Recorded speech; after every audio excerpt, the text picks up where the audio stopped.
Round 1, fight!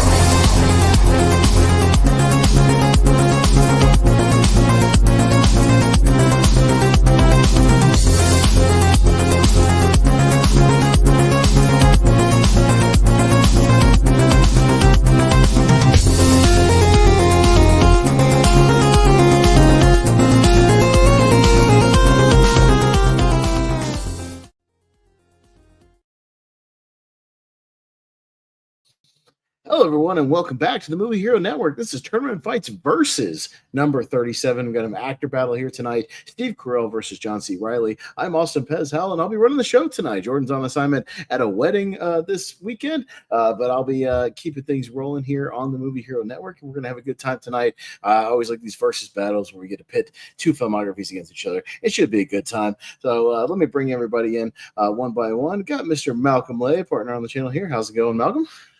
It's going good, and yeah, I like both of these actors like equal amount. So just can't wait to see what comes out on top here. Yeah, for sure. Yeah, they both got an interesting mix of movies. I got Mr. Brian Nussbaum. How's it going, Brian? Very good. Like Malcolm said, I do enjoy both of these actors. I see even a bunch of their films. Should be a good time whoever wins at the end. Yeah, we'll see who comes out on top. We got Mr. Jonathan Caro joining us here tonight. How's it going, Mr. Caro? I'm doing quite well. I'm high on FIFA fever right now. Yeah, a lot of excitement here. Mm-hmm. These two actors have produced versatile work, and I am a fan of both of these actors, and I saw one apiece for this tournament. So, yeah. Yeah, I was able to squeeze one in. I think we chatted a little bit backstage. A lot of us are kind of focused on the ladder series next week, squeezing in 1980 and 1981 movies. Totally understandable. But yeah, I squeezed in a quick movie for this one. I've seen most of them on the list, so we'll still have a good time. And he hops on the channel with us every now and then. Mr. Soda, Matt Mageau. How's it going, Matt? Oh, we can't hear you, buddy. Your audio is off. I remember with the muting. There you go. It's great to be here. This is going to be fun because not only are these guys both known for comedy, but sometimes they can knock you with a good dramatic performance. Yeah, that's what I mean. They're very similar in that are kind of mostly known for comedy, but they both dabbled in dramatic acting and have done good work as dramatic actors. So I think what's funny is they're almost backwards. Steve Carell kind of started with comedy, transitioned into some drama. John C. Reilly kind of almost started with drama, more stuff, and then kind of transitioned into comedy. With the Paul Thomas Anderson stuff, things like that. We'll talk about it as we get in here. So kind of backwards, but both very talented at what they do. So it should be a fun one. And they only have one crossover movie based on my research, which is Anchorman 2 with a brief cameo by John C. Reilly. So usually we have at least one kind of solid movie where they're together. Not the case here tonight. But for anybody tuning in who hasn't seen us before, or this might be your first one, what we've got is John C. Reilly's filmography for the most part, against Steve Carell's filmography for the most part, all their kind of best known movies, things like that. And I've put them into a bracket of 64, totally randomized the entire thing. So I haven't even looked at the actual matchups. We'll kind of figure it out as we go along. But yeah, it could be a straight Reilly versus Carell matchup. It could be Carell versus Carell, Reilly versus Reilly. It's all kind of random here.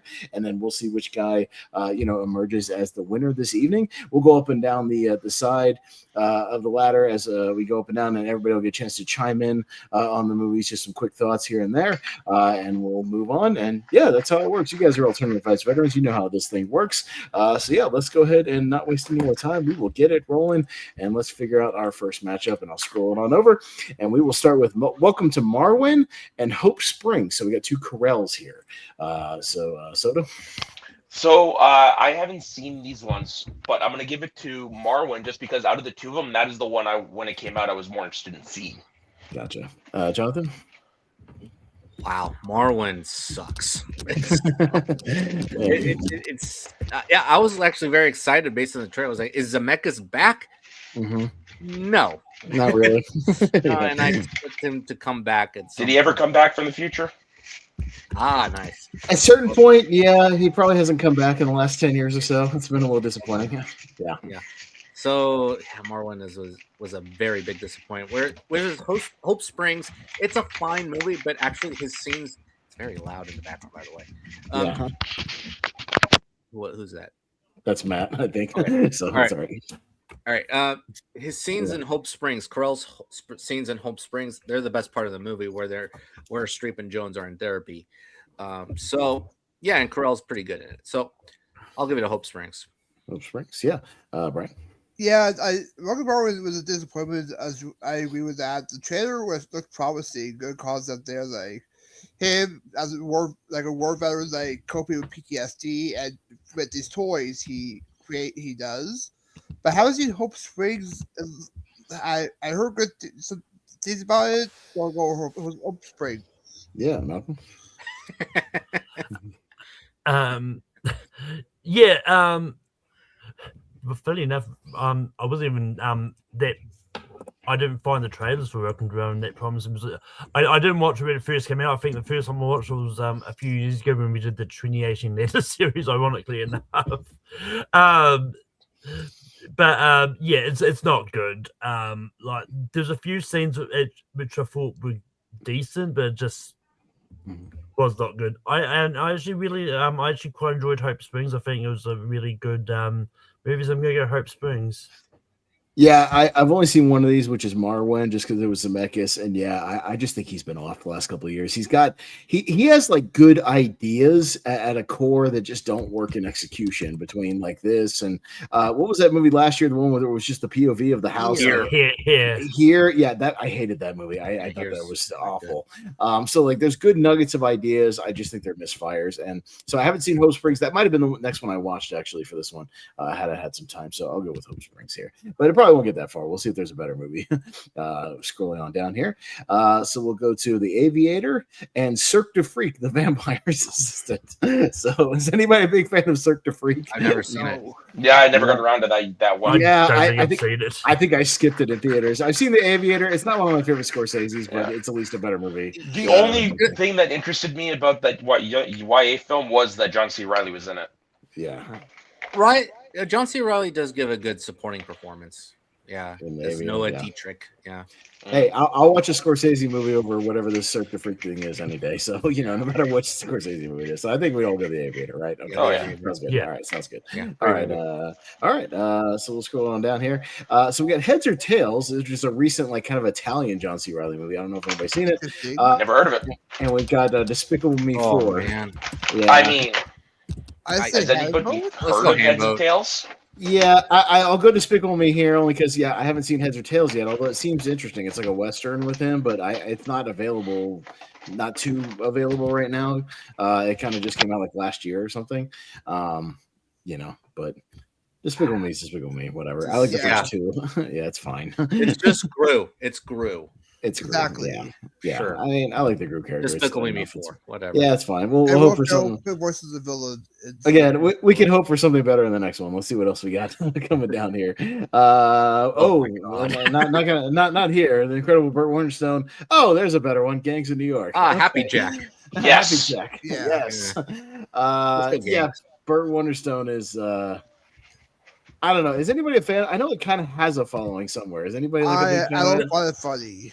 The best. I part want is to watch it for Carell. I haven't seen it. Yeah. The best part is Jim Carrey. Yeah. That's I it. agree. And Buscemi has the good laughs in there. Okay. But Gangs of New York, even though I'm not like a huge fan of it, John C. Reilly is not bad in it as A Happy good Jack. supporting performance. So Gangs of New York is my first Scorsese film, my first John C. Reilly film, my first epic in theaters. It's probably my favorite Scorsese film for a lot of personal reasons. I know, Matt. You know what's funny? It's one of my favorite Scorsese's because for personal reasons. Because I worked at the theater when it came out. I watched it a lot. And this is the first one where I really took notice of DiCaprio, honestly. Yeah. And Daniel Day-Lewis is at least great in it. And as a history minor buff, it really gave me an opportunity to learn more about New York history and actually research these places and find out a lot of this was real. So once again, I think we'll lean on Scorsese here, right? Before we move it on, the best scene for me, aside from the opening, is the scene between him and John C. Reilly, and they're just having a conversation, and Daniel Day-Lewis goes, "What in heaven's name are you talking about?" It's a great scene. He's fun. It's a good little support. So All right, we'll go Gangs of New York. All right, so we'll keep it moving right along. All right, we got Never Been Kissed with Reilly in a supporting role, and 9, which is actually a John C. Reilly voice acting performance. He's one of the we can easy there, Soda. Okay, mute yourself, buddy. All right, we'll go Jonathan here. Oh, sorry. It's all good. Jonathan? Me. Okay. Yeah, Never Been Kissed. It does not hold up that well. In terms of this plot, I think the story. I just cannot find Drew Barrymore ugly, especially with braces. She looks very pretty in both sides. And just the romance didn't quite execute very well. And I forgot what John C. Reilly plays. Is he the journalist, like a co-journalist? He's something like that. Again, Rhonda, my lady's more familiar with what she said she likes him in that movie. So he must be at least a likable guy. I don't remember. I haven't seen the movie in ages. And have not seen 9. Mm-hmm. You know what? I'm going to give it to the animated movie. 9. Okay. Sounds good. Brian? Yeah. Yeah, the animated guy, I think I'll enjoy it. I am not a fan of it. I'm not a fan of the animation style. How's a good cast, but was disappointed in it after all. Haven't seen Never Been Kissed, but I do like Drew Barrymore. I'll go Never Been Kissed. Okay. Malcolm? Yeah, I haven't seen 9. I think I've always stayed away from it because every time I hear about it, I always keep thinking about the Daniel Day-Lewis musical, and so I just stay away from it. I've heard that the anime movie is good. I've never haven't found it anywhere. And I have seen Never Been Kissed. I do like it. I don't remember John C. Reilly in it though, but I'm still gonna go Never Been Kissed. Okay. Yeah, he's in there somewhere. Leica. I think it's Leica. Yeah, Leica. I think I put it on one time, that 9 animated movie, and I was like, I kind of thought at least the animation was interesting, but I kind of zoned out, so I don't remember a lot about it. And man, it's just been forever since I've seen Never Been Kissed. That wasn't one I grew up watching a lot or saw a lot on cable. So I need to go back and see kind of how it works today. But I'm more familiar with it, so I'll go Never Been Kissed. Soda? Yeah, it's the same with me. 9, I remember watching it when it came out, and I don't remember it. Never Been Kissed. Yeah, I mean, I'm of that age where it came out would have been for me, but I also never saw it. But I love Drew Barrymore. It's not often you're going to see her on a list like this, so give it to her. Okay, sounds good. All right, we will move that along, and we'll go down to Step Brothers. There's a heavy hitter, and Cafe Society. So this might be a fairly quick one. So yeah, is anybody a big fan of Woody Allen's Cafe Society? It's fine. It's just fine. It's fine. Okay, fair enough. I've never seen a Woody Allen film. Okay, well, I think Step Brothers will be a heavy favorite in here because that is more than likely. I'm not the biggest fan of Step Brothers. Okay, I think it's going to be a heavy hitter for everybody else. Maybe. God, it's not just maybe. Oh, thank God. Okay. I don't think I've ever finished it. Really? Okay. Huh. Maybe we got the wrong panel for Step Brothers tonight. We'll see. We'll see. We'll see. I mean, so far it's not up to a great start for maybe Step Brothers. No, it's a great start. Maybe we'll see how it faces off later. We haven't even hit any Carell films yet. We've hit a couple Carells. Yeah. We had What I mean, like any of the Carell was Wonderstone, Despicable Me, Marwen. We've had a couple, but none of his heavy stuff yet. Yeah, not yet. Never gone for your virgin yet. Okay, you're right. Yeah, we haven't done the heavy hitters yet. We'll see. But there's a good one for Reilly. We got Stan and Ollie, and Dan in Real Life for Carell. So we got a true Reilly Carell here. Brian? Yeah, the one I watched for this was Stan and Ollie for the first time. I was intrigued by it, heard good things about the film community, and I really dug it. It's a good little biopic of Laurel Hardy. and wasn't familiar with seen their work before, but I really dug it. You guess John C. Reilly was very not recognizable, so I saw the name in the credits. Yeah, it's great chemistry with Steve Coogan, and yeah, underrated movie, and people don't really talk about it. I'll go Stan and Ollie. Stan and Ollie, yeah. Malcolm? I don't remember ever seeing Dan in real life. But I have seen Stan and Ollie, and yeah, I think it's a really good biopic there, and it's one of those ones so I don't think it got much awards recognition either, which I feel I'll go low, but after I believe. Yeah. I was talking more on Oscars, but Okay. but yeah, I think it's a really good movie. So I'm gonna go Stan and Ollie. Yeah, Stan and Ollie is one of my favorites in this tournament. I think it's great. I got to see it in the theater. It didn't get a huge theatrical release, but I found it at an art house theater when I was back in Florida. Got to see it. I loved it. I was already a Laurel and Hardy fan. I'm a fan of like Laurel and Hardy and Three Stooges, things like that. And I thought they both did an amazing job. And I like those biopics that just kind of lock in on a specific time period for the most part. You know, it's not trying to cover both of their entire lives. You know, just locks in on this, you know, kind of British tour they did.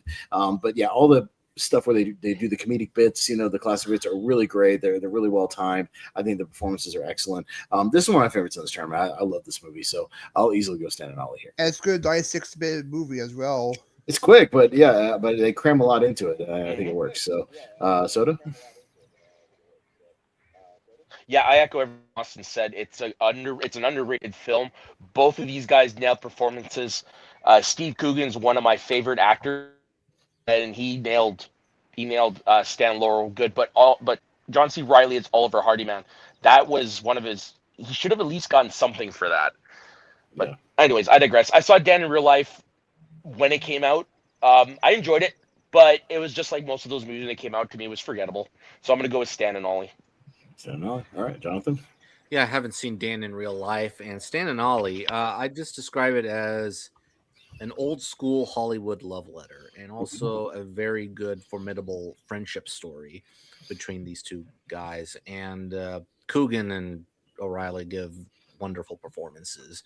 Yeah, I think this is a tremendously underrated film. And it's been a while since I've seen it. I've only seen it the one time around 2019, but yeah, it's wonderful. So let's sweep it. It holds it up on a rewatch. I've seen it actually 4 or 5 times. I have it on DVD. I had to look it up. Yeah, you can show the logo if you want. DVD of it. You can show the logo if you want. Tubi. It's on Tubi. Oh, is it on Tubi? Okay, yeah. Tubi. Hey, shout out to Tubi. All right, it Yeah. works. All right, Oh, cool. let's keep on moving here. All right, we got the Big Short for Carell. That's a good one. And Ralph Breaks the Internet. So we got another Carell versus Reilly here. So Malcolm, you're up officially on this one. Yeah, I quite like Ralph Breaks the Internet. I think it's a solid sequel. And like while it doesn't it's not as good as the first one. But I think it's fine for what it is. I think the like the Disney princess scene I think is like a big weirdly standard in this, but I think The Big Short is a fantastic movie all around. I think it's a lot of fun, and yes, I'm gonna go with The Big Short. Yeah, this one's fairly easy for me. I do think Ralph Breaks the Internet is okay. I think it's a step down from Wreck-It Ralph personally, but it's still enjoyable for what it is. I mean, there are way worse animated movies out there. But yeah, I'm a big fan of The Big Short. I think this is a great movie. I like these sort of financial crisis types of things, and Carell especially is a standout. All of his freakouts throughout the movie, especially when he comes back from Florida from meeting those two like hotshot guys. Oh my God, it's all gonna come down. It's all it's gonna collapse. Just his freakouts and him sweating throughout the movie is really great. I think he kind of steals it. He's amazing in it. So yeah, one of the first movies where I really started kind of watching Carell and what he could do, you know, outside of comedy. So yeah, I'll go The Big Short here. But Soda.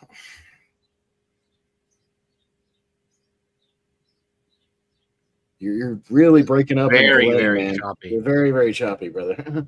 So if you can hear us. Okay, hold on. Yeah. I think you need to go back inside. How about now? You need to go back inside, brother. Okay, I'll log out for a minute. Okay, log out and come back. All right. Jonathan, he said Big Short is going with, so Okay. chat, but go ahead, Jonathan. No, I agree with what you're saying with Ralph Breaks the Internet. I think it's a decent sequel. It's fine. I think it's just too much going on, especially for a premise like this.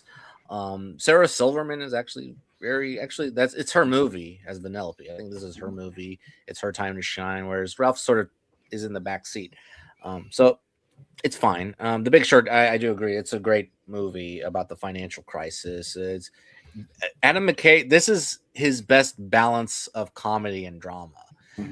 As he's veering off towards dramatic movies.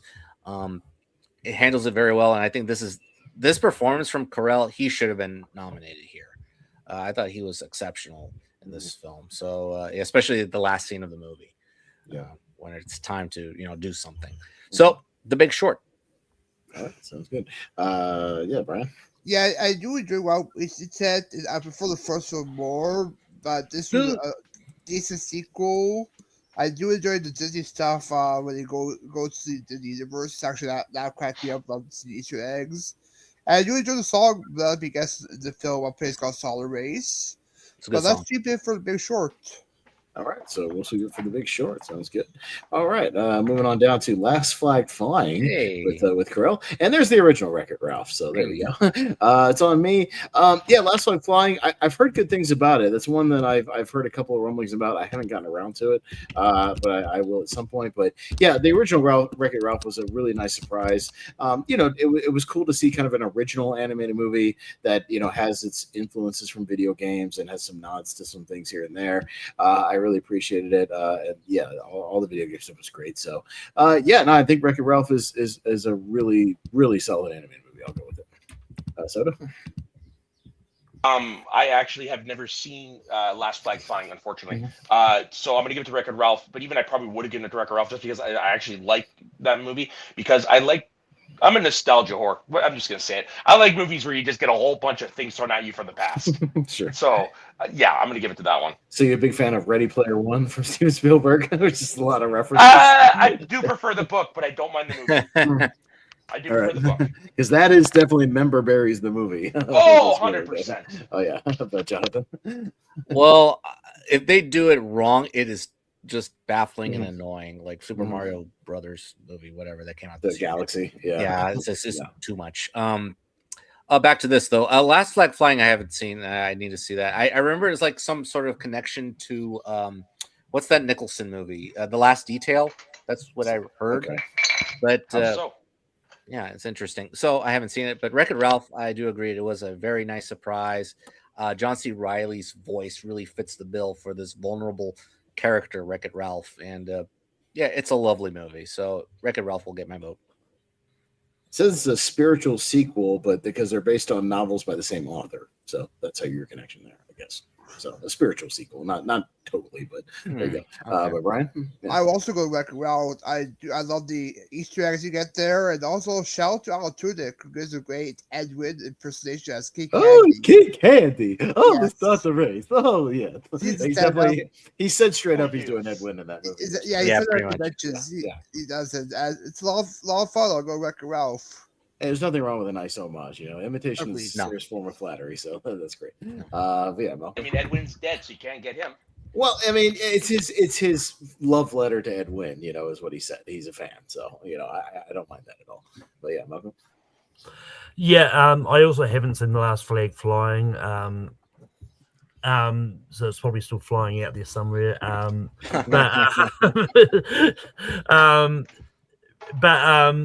But yeah, as everyone else has said, Wreck-It Ralph was great. And yeah, so I'm gonna go Wreck-It Ralph. I was just seeing if it was flying. Oh no, it's not flying on Tubi. It's flying on Prime, so I can't put the logo up. All right, Prime. Prime. Yes, I'm not gonna plug Prime. They got enough money. Yeah. All right, going down to Date Night for Steve Carell. Oh, and Magnolia. So this is a good matchup here. All right, so we're back down to Soda for this one. So for this one, man, I haven't seen Magnolia since it came out. So I can't accurately give an opinion on it. But Date Night, I remember seeing that and just constantly just getting blown away. I wasn't into The Office by that point. I'd only really seen Anchorman. So this was my true first Steve Carell experience. And I thought he knocked it out of the park. So I'm going to go with Date Night. Okay. Yeah, Jonathan. Date Night was a surprise for me. I actually like Date Night a lot. Carell and Faye work well together, and basically they want to just rekindle the fire in their relationship, so they just go out on a date night, and then everything goes wrong while on the night. And but I really like the supporting players overall, like Common and Mark Wahlberg. Their scenes with Mark Wahlberg's funny. No, he actually has the funny bit in the middle of the movie there. Yeah, it's fun. It's fun when we get there. Yeah, yeah, I laugh every time, and yeah, a lot of good players. Ray Liotta, Viola Davis. But Magnolia, man. It's funny that John C. Reilly said that he was asked, why haven't you worked with Paul Thomas Anderson yet? Well, it's because he hasn't called me. So Yeah, work with PTA again, John C. Reilly. So yeah, actually, John C. Reilly does give a great performance as this officer who helps this woman who's a drug addict, and yeah, his performance is excellent. Yeah, this is definitely one of his very best dramatic performances, if not his best. So yeah, Magnolia, easily. All right, sure, Brian. I'll give it Date Night. Actually, I do enjoy the action. The comedy works very well. This I love the part where he has the where the guys have the gun side. It's a shoulder popper, so like that. His reaction to it has a good supporting cast as well. Even James Franco was the coolest out of the Triple Horrors. I enjoyed their cameo. I'll go Date Night. Date Night, yeah, Malcolm. Yeah, I like Date Night. I think it's a great comedy. But Magnolia is fantastic. I think it's really good. So I'm gonna go Magnolia. Yeah, no, I mean, this is a good matchup for two, different movies, but I think both that do well at what they're kind of trying to achieve. Because I think Date Night is a good kind of one crazy night, comedy, which I appreciate those types of things. Where everything kind of goes awry and everything goes astray, and they're just trying to reel in the insanity, and they do a good job with it. And Magnolia is an experience, like on its own, like it is a true epic in the sense. And yeah, that whole cast is incredible. Tom Cruise, I think, could have won the Oscar that year. I think he's great in his role. And but yeah, no, Reilly.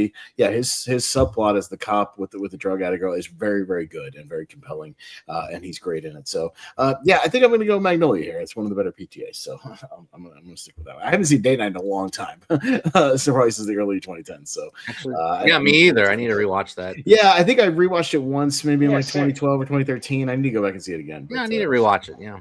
Yeah, but I love Magnolia. So, all right, we'll go with that. All right, we got Despicable Me 2, and we got Vice, another Adam McKay with Carell. So, two very different movies. This is kind of an only tournament fight situation, that sort of thing. But Jonathan, okay, remind me too. Is this the one where they introduced Kristen Wiig? Yes. Yes. Yeah, it's the one with the Nacho Libre ripoff. The song "Happy" in there. Yeah. Okay. All right. Okay. I kind of remember. Okay.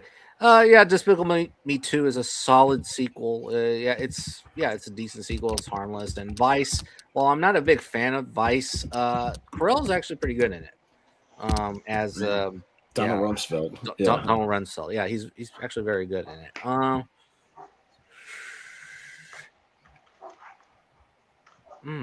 Well, they both have. It's pretty even because the one Despicable. Well, it's number 4.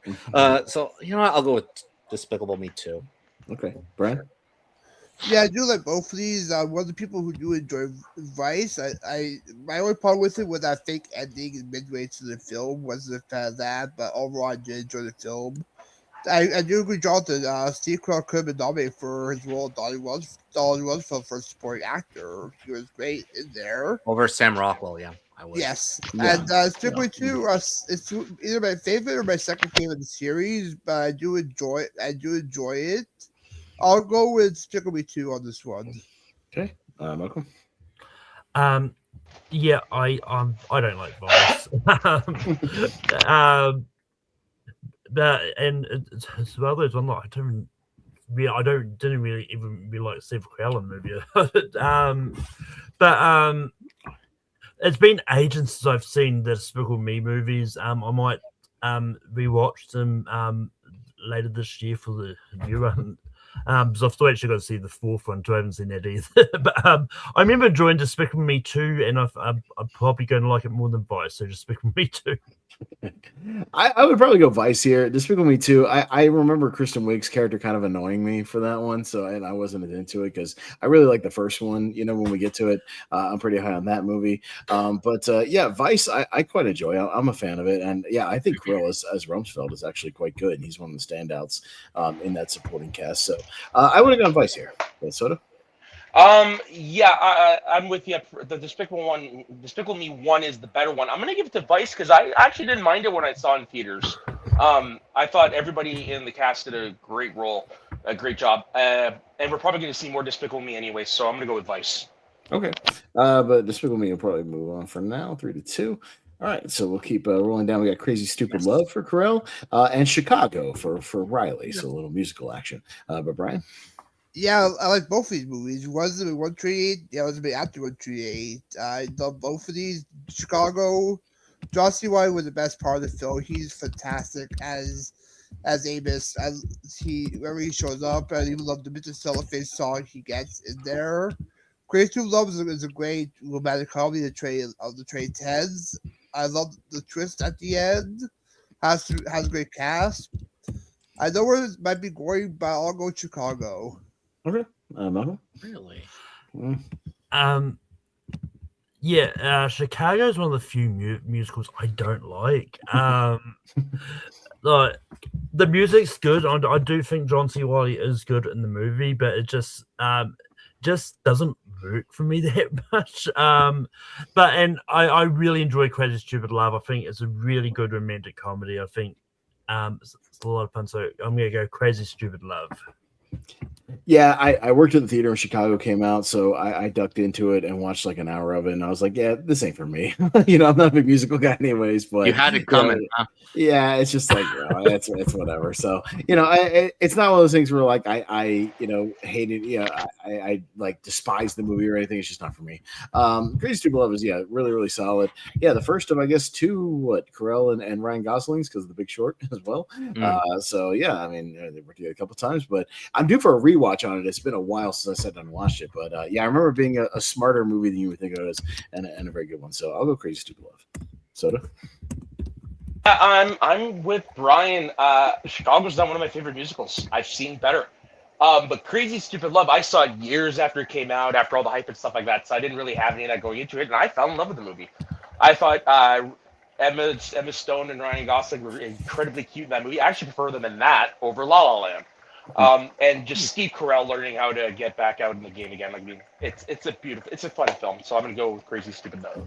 All right, yeah, Jonathan. Chicago is not one of my favorite Best Picture winners. It's fine. I mean, the musical numbers stand out. I mean, Catherine Zeta-Jones is great, actually. So it's fine. It's fine. Crazy Stupid Love. This may make an appearance in a couple of months. Hint, hint, wink, wink.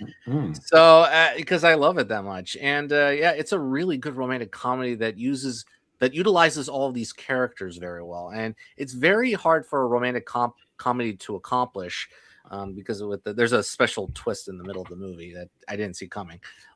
But the core of the movie is Carell and Gosling. Their scenes together are really fun. And of course, his scene with Marissa Tomei in the classroom, it's very funny when they're talking about the Scarlet Letter.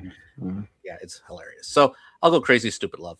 It's great. Real quick, since we're making good time, you mentioned the Oscars. So Chicago wins that year in the pool of Chicago, Gangs of New York, The Hours, The Two Towers, and The Pianist. Two Towers instead. The Two Towers. I mean, The Two Towers. Yeah, here's the thing. I would sub out Chicago for Catch Me If You Can, and then you have a better group of nominees. And then I think you have a nice pool, and then I would have been okay with most of those winning. So I would go with that. I agree. The Two Towers was the better film that year. Slide in Catch Me If You Can instead of Chicago or The Hours, and I think you get a solid pool there. Or Punch Drunk Love. Maybe, maybe, but it's good. But yeah, Catch Me If You Can. Not nominated for like almost anything that year. It's weird. Christopher Walken and John Williams, and I think that's it. Yeah, like come on, man. How do you not nominate that movie? That movie's really good. Yeah, I mean, I would say if like Catch Me If You Can was in Best Picture, I would have predicted that to win Best Picture. That's what I mean. Yeah, I would say that over Two Towers. So. Yeah. So I think that's if you had subbed in, Catch Me If You Can. Actually, I would have picked it to win Best Picture. Yeah, so that's maybe a kind of a blunder there. So all right, we got If. Oh, come on. And the 40-Year-Old Virgin. 40-Year-Old Virgin, Dad? Yeah, if anybody knows me, I notoriously had If as one of my worst movies of that year. I hated that movie. Hated it. Well, it's good to get never seen it. Look, I'm not a fan. I love If, but 40-Year-Old Virgin is a better movie. So 40-Year-Old Virgin is one of my favorite comedies of the 2000s. Yeah, I just rewatched it. Actually, I showed it to my mom for the first time about 6 months ago. I just showed it to Rama the other day. That movie still holds up. The 40-Year-Old Virgin is Blazing Saddles compared to F. Yeah, so it's very good. Watch it. There's a bunch of Office alum there as well. Yeah, no, it's a solid movie. Yeah, no, it's a very good comedy. I love it. I think and this is the comedy I think we would all agree kind of put Carell on the map, like kind of permanently as one of the big comedic stars. And arguably saved The Office as well. Yeah, that's what I mean. The Office was struggling a little bit in the second season. Yeah, and then kind of got to go. Very funny and very sweet. Very funny. Very sweet. Yeah, it's got a heart to it. It's nice. Yeah, there's still stuff that doesn't hold up, but there's way more that does. Yeah, it's very good. All right, we got the Sisters Brothers, the Western, and then we got one of Carell's kind of breakout little comedic performances in Bruce Almighty. So I like do the cha cha. Yeah, yeah, Malcolm. Yeah, I remember watching the Sisters Brothers. I don't. I know I've seen it. I just don't remember much about it. But according to Letterboxd, I liked it enough. but I do really like Bruce Almighty. Steve Carell's a small part of it. I don't know if you put Evan in here as well. Yes, Evan's in here. Yeah. So I might really enough, I might like it a little bit more. But I do think Bruce Almighty's pretty good though. So Bruce Almighty gets my vote. Okay. I watched the Sisters Brothers. I think Malcolm was for our Joaquin Phoenix rankum that I was on with you guys, because that was one of my blind spots for Joaquin. That might have been where I watched it too. Probably, yeah. I know I went on my way because I was like, oh, okay, a Western with Reilly and Joaquin. Yeah. It was good. I don't know if I would say it was great. I wasn't super invested in the story. I think they had good chemistry. There's good performances. Probably not one I'd go back to. Bruce Almighty's a funny movie, and I think it gets a little heavy-handed, in the third act with the heavy dramatic themes. I think they should have kept it a little more lighthearted. Like Carrie's like really trying to like stretch his dramatic chops, and it's kind of out of place near the end. But for Carell specifically, his scenes as the anchor when he's getting taken over for everybody, like he's very, very funny. He's very funny. So I can see why he went on and got roles like in Anchorman and stuff off of that. So no, I mean I appreciate it for what it is, and it's the movie I've gone back to more. So I'll go Bruce Almighty for you. Soda. I've never seen the Sisters Brothers. It never really registered with me. Never even popped on my radar. Bruce Almighty was. I came out when I was in high school. I'll never forget that, seeing Steve Carell go off for the first time. What I wouldn't give to see that happen to Jesse Waters. Fuck. Anyways, I'm gonna go with Bruce Almighty just because I think it's a better film. Well, I can't say I think it's a better film. I'm with you. It is rewatchable. It's also gifable and quotable. Yes. Right? Yeah. No, I would think so. But I will say this for Bruce Almighty. It tried way too hard to like shoehorn catchphrases into pop culture and society. I will say that. Doing the BEA beautiful and the that's the way the cookie crumbles. Yeah, like they tried way too hard to be like, hey guys, are you gonna start saying this? Like, society? Like, no, not really. Those didn't quite catch on. But okay. Jonathan.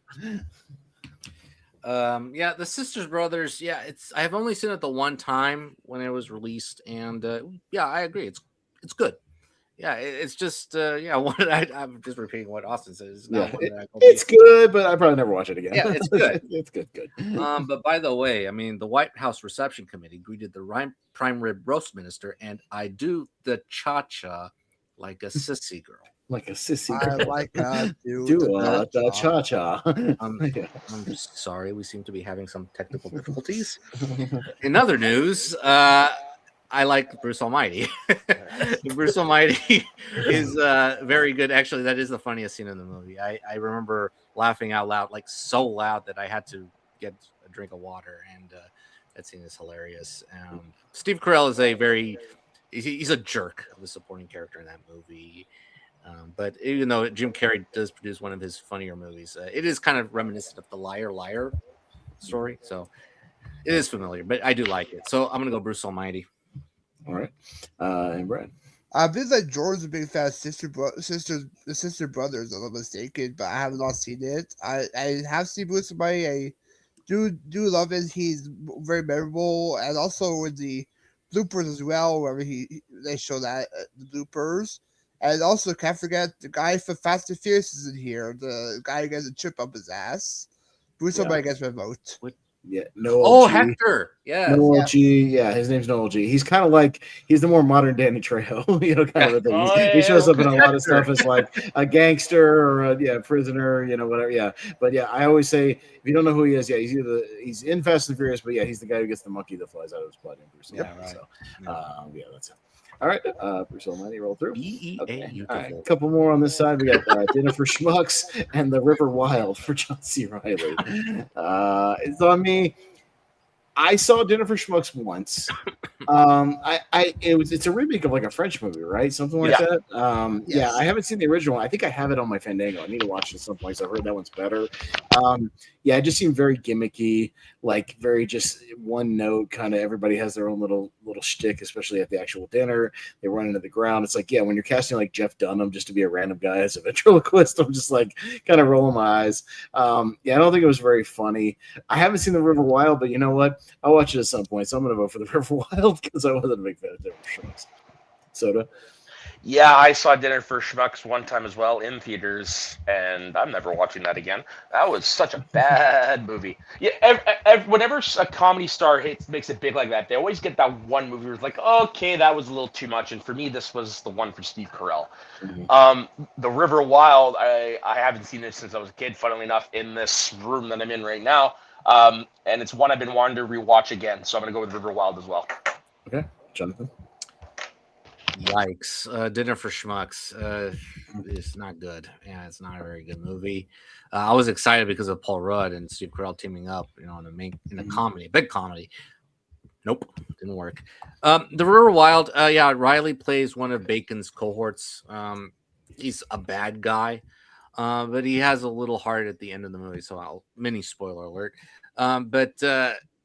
Yeah, it's a decent adventure. You'll dig it, Austin. It's good. Yeah, it seems like a decent kind of 90s adventure movie. I'll get to it at some point. Yeah.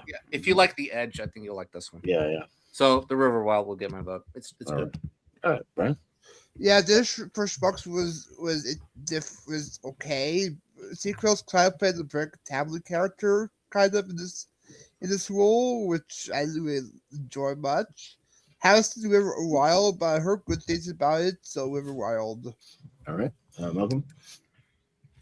I haven't seen River Wild, but I did mildly enjoy Dinner for Schmucks when I watched it. I haven't seen it since though. But like I remember getting some enjoyment out of it, so I'll go Dinner for Schmucks. Okay. All right, a couple for Dinner for Schmucks. We'll go to River Wild here. All right, and we got Get Smart with Carell and The Lobster with John C. Reilly in there. So this could be an interesting one. Soda. It's easy for me. I've never seen The Lobster, but I fucking love Get Smart. Okay. Fair enough. All right, fair. Short and sweet. Jonathan? All right. Get Smart's funny. Yeah, it's a funny movie. Maxwell Smart. He plays the straight role quite well. He has great rapport with Anne Hathaway. Kudos on Hathaway being pregnant with her third child. Yeah, I saw that today. Yeah, very nice. Mazel tov. Yeah. Yeah, they work well together. He produces some laughs. It's good. The Lobster. This is great. This is a great movie. This is a great Yorgos movie. It's weird, but it's somewhat insightful. It's weirdly romantic, and it's just bananas. This is all what you want from a Yorgos movie. And Carell is very good with John C. Reilly, who's there at the club. And yeah, it's a great original film that we do not get nowadays. And thank God for Yorgos. For producing original content. So yeah, and Reilly is very good in this movie. So I'm gonna go The Lobster here. All right. Yeah, Brian. I will go Get Smart. I was surprised how much I enjoyed it. You get also a Western there, the great comedy as that leap. And I do enjoy Terrence Stamp as the villain, along with as the man from Borat as a psychic. Has some good laughs in there. I will go Get Smart. Okay. Malcolm? Yeah. It's been ages since I've seen The Lobster. But I remember loving it a lot when I saw it. But I also haven't seen Get Smart in ages. I've been meaning to get back to that as well. I think Get Smart is pretty entertaining as well. And yeah, I don't know if anyone's seen that terrible spin-off movie, Get Bruce and Lloyd Out of Control thing that they did. But I've never that movie. I forgot. Mm-hmm. Nate Torrance, and I can't remember the other guy's name. The guy for Heroes, Masioka or whatever. Yes. Yeah. But I'm going to slightly go to The Lobster here. Yeah, Get Smart is one I'm due for a rewatch on because I don't think I've seen it since the theaters. I need to rewatch it, but I know people are kind of high on it that it's smarter than what you think. I like the original show. But yeah, I rewatched The Lobster a couple months ago because we were on a Yorgos kick because Yorgos is definitely like one of my guys right now. I'm digging everything he does. His three for between, Poor Things, Kinds of Kindness, and Begonia is great. All three made my top 12 every year.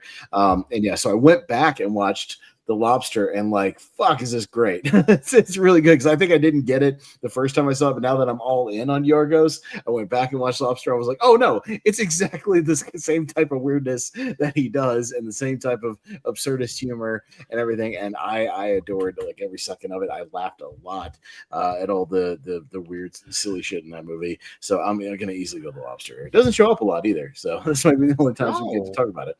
I think it showed up in the latter series, and that was about it. That's about the only time we've ever talked about it. So there we go. Unless we ever, if we ever do like a Colin Farrell or something, we could do a Colin Farrell versus somebody. I think would be an interesting. Colin Farrell versus Ben Gleeson. Maybe. Yeah, that'd be a good one. That's not Sure, bad. that could be interesting, but we'll see. All right, so that's the first side. So let's keep it moving along. We're doing good pacing here, so we'll keep it up on the other side, and let's see what else we got. We had a bumpy start. Bumpy start, but we're weeding out the stuff here, so we're So get down to it. while he's scrolling over, Jonathan, I finally watched What's Up, Doc. You watched what? What's Up, Doc? Oh, okay. It was cheap on iTunes, so I bought it. It was way better than I was expecting. That movie's fun. It's very It was fun. a lot of fun. Yeah, Barbra Streisand is fucking hilarious in that film. Anyways, Great. So two very different Carell performances here because we got Anchorman and Foxcatcher. Yeah, two very, very different performances. But Jonathan, one's a real life story. The other one's considered the best audition in Hollywood history. But yeah, Jonathan, what you got here? How could I make my decision seriously here? Now, this performance from Carell for Foxcatcher, he got robbed. It's a great performance. In an otherwise good movie, I don't love the movie. This is not one I go back and rewatch, to be quite honest. It is kind of cold. It's a bit long. But it is a very good movie. It is a good movie with a great performance from Carell. Anchorman, though, this is a rewatchable comedy, and his take on Brick is just right. He could have been annoying, but he's just right. And loud noises. I like Lamp. Yes. I like Lamp too. So yeah, he's great. I mean, the scene where they're fighting in the parking lot is hilarious. Yeah, there's just a lot of. He's just walking around holding out the grenade, going, "Ah!" Where'd you get the trident? I don't know. I don't Or know. why the bear? Brick. I think you might be wanted for murder right now. Probably one of the funniest comedies ever made. And you know what? I can't deny Anchorman. Sorry, Foxcatcher. Anchorman. All right, Brian. Yeah, for those who say Anchorman doesn't hold up, you need to watch better comedies out there because this comedy rules. Or just rewatch it. Or watch Anchorman 2. Yeah, I love the comedy between each of them. Well, I found Furry Tractor where he's riding the bear in the zoo. Great use of cameos for the fight. I love that. Great instruction from him where he's putting like mayonnaise in the toaster. Cracks me up. I recommend. All right, yeah, Malcolm. I like Foxcatcher. I think it's a really good drama, but yeah, Anchorman's in my 128. It's fantastic. Anchorman gets my vote. Yeah, this one's fairly easy for me. I saw Foxcatcher in the theater. Yeah, I was kind of off put by it. I understand it was based on a true story. I get it. It was just kind of a weird performance from Carell. I mean, he's very kind of creepy and quiet, and it's a strange one. But yeah, it's not going to be an Anchorman here. It's one of my favorite comedies of all time. I quote it constantly. There's just amazing stuff in there. Yeah, where did you get those pants? The toilet store. There's just enough Brick in here.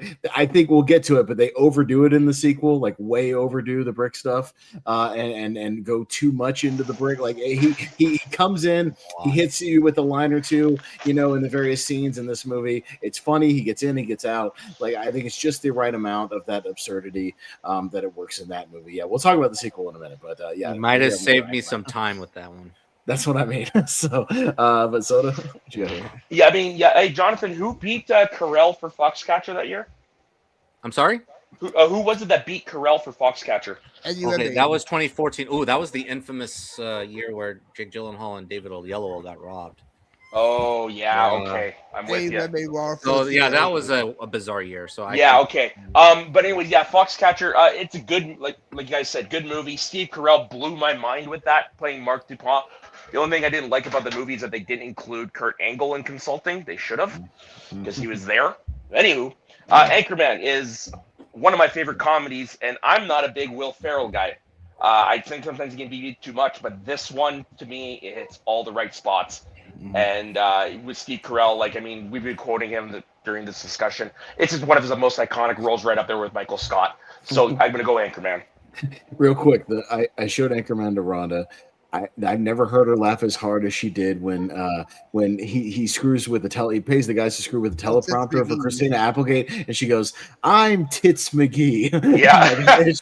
she about fell off the couch laughing. I thought that was like the funniest thing she ever heard. Ron Burgundy. Yeah, I'm Ron Burgundy. Yeah, you put a question mark inside the teleprompter. Yeah, it's very, very funny. So no, Anchorman easily here. All right, we got Over the Hedge for Carell. Ooh, Evan Almighty. So Over the Edge and what, sir? We'll hand vote it because it'll be whatever loses to Anchorman, so that's fine. So if you'd like to vote for Evan Almighty, raise your hand. Okay, and Over the Hedge, saw it once, it's fine. Whatever. Hey, it's whatever losing to Anchorman, so that's fine. It's a better Carell movie, so no big deal. We're not losing. Yeah, Evan Almighty was a really stupid idea. It had a couple funny moments, but not memorable. Yeah, I do agree with Tony on that. Yeah. Yeah. All right. So we got Cyrus for Reilly. Oh, and there's Anchorman too, so we can talk about it. Okay. So, Brian, what do you got? Yeah. This is a why matchup because why I showed up in Anchorman 2 for the fight scene, but I haven't seen Cyrus. Anchorman 2 was kind of left down that it took a while it took a couple years off for the first film, like not your gap, but it's decent. My biggest complaint is when you watch on streaming, they take off the whole whale shark scene, which is interesting. It has 3 different editions for the Blu-ray. Yeah, I've got the Blu-ray here. It's got the theatrical version. Yeah. It's got an unrated version with different jokes, and then it's got a supersized R-rated version. So there's 3 different cuts of this movie. Yeah, and they say the R-rated version with 763 new jokes. So it's like it's garbage. Yeah, don't watch it. Yeah. We'll get to me in a moment. That tells me something, but right. I'll go with Anchorman 2 because I've seen it. Okay, Malcolm. I mean, that's not actually that unusual because they did that for the first Anchorman 2 because there's a DVD thing, a double DVD, which is the first Anchorman, then the whole recut version of the first Anchorman with a whole different like subplot with the bank heist scene. Wake Up Burgundy. Wake Up Burgundy, yeah. So I think that's what they're emulating with the different cuts. But I mean, I'm in the camp. I think Anchorman 2 is just as good as the first one. I laughed just as much in this one as I did in the first one. I love it. I think it's great, and I do like Cyrus. I think it's good, but I'm gonna go Anchorman 2 here. Yeah, a lot of my issues I have with Anchorman 2 is it feels kind of aimless. Like it feels like they're just they had ideas for scenes and sequences, and yeah, they let everybody just improv the shit out of everything and had like no kind of base script or where they were going with everything. I think there's funny stuff in a vacuum. I like the montage of the first night they're on the 2 a.m. slot or whatever, where they're just doing all the random shit, like and it is pretty funny. Yeah, there's funny stuff in a vacuum throughout that movie that like I could watch a scene on YouTube and laugh, things like that. As a coherent movie, I don't think it works as well, and it's way too freaking long, dude. Like every one of those cuts is like over 2 hours. Like it's too long. It just kind of goes on forever. I haven't seen Cyrus since I saw it in the theaters. I've seen it once. I remember thinking it was a very strange kind of dark comedy, and it should have had a different ending. That if you want to ask me off air what I thought the ending should be, it's kind of dark, but I think it would have fit better with the themes. But I'll go Cyrus. I remember liking it. Soda. Yeah. Fuck that rated R cut of Anchorman 2 is abomination. It actually ruined the original cut for me, but I do have to go back and rewatch it. I'm gonna give it to Cyrus. That's how much I dislike Anchorman 2. I've never seen Cyrus. Okay, it's Interesting. on. Yeah, it's on I know, A. but I will put a caveat on that. I know I got to go back and rewatch it. Okay, sure. Well, it's accrued to my decision here. Yeah. So Cyrus, I've only seen it one time. Oh yeah, Marissa Tomei has been popping up a lot today. Mhm. Yeah, I thought it was strange. I don't like the camera work. It's a lot of zooming in, zooming out, zooming in, zooming out. Oh, it drove me nuts. Yeah, it's just a weird movie. And Anchorman 2, I liked it enough. I remember the first third of the movie, I was laughing out loud, and then there was a big lull with the mental disorder and also the dolphin.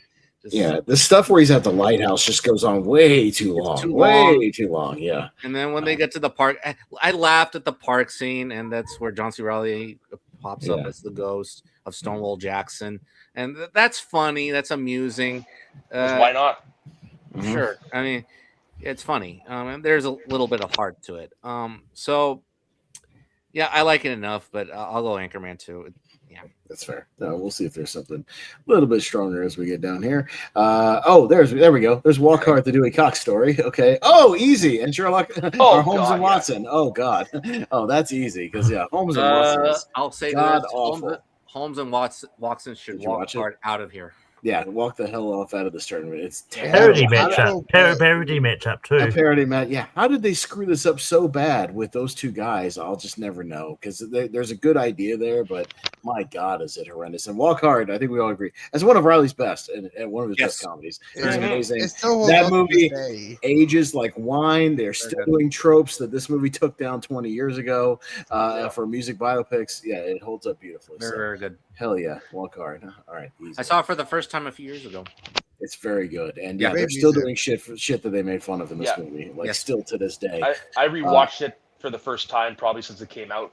If you haven't seen it, watch the Bob Marley movie. They do two scenes they take down in Walk Hard that they did 20 years ago. Two scenes in the Bob Marley movie. For Walk Hard as well, the extended cut.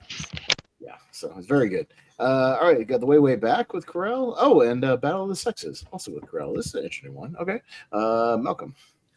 Battle is also the second Steve Carell and Emma Stone movie together.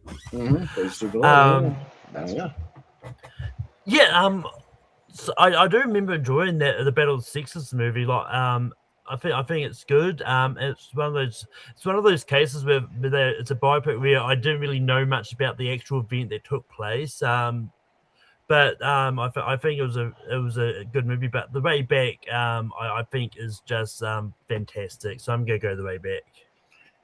Yeah, no, these are both really solid. The Way Back, yeah, I've seen a couple of times now. It's one of the better kind of coming of age movies. Like, it's not really one of my genres, but I think this movie's awesome. Yeah, Sam Rockwell's great. Steve Carell as the passive aggressive sort of stepdad guy, he's really good. And yeah, he's a total dick in that movie, but he plays it really, really well. Just all the passive aggressive where he's just like, "Come on, buddy, what do you say we do this? Or what do you say how about we not do that?" You know, like he gets on your nerves, but in kind of the best way.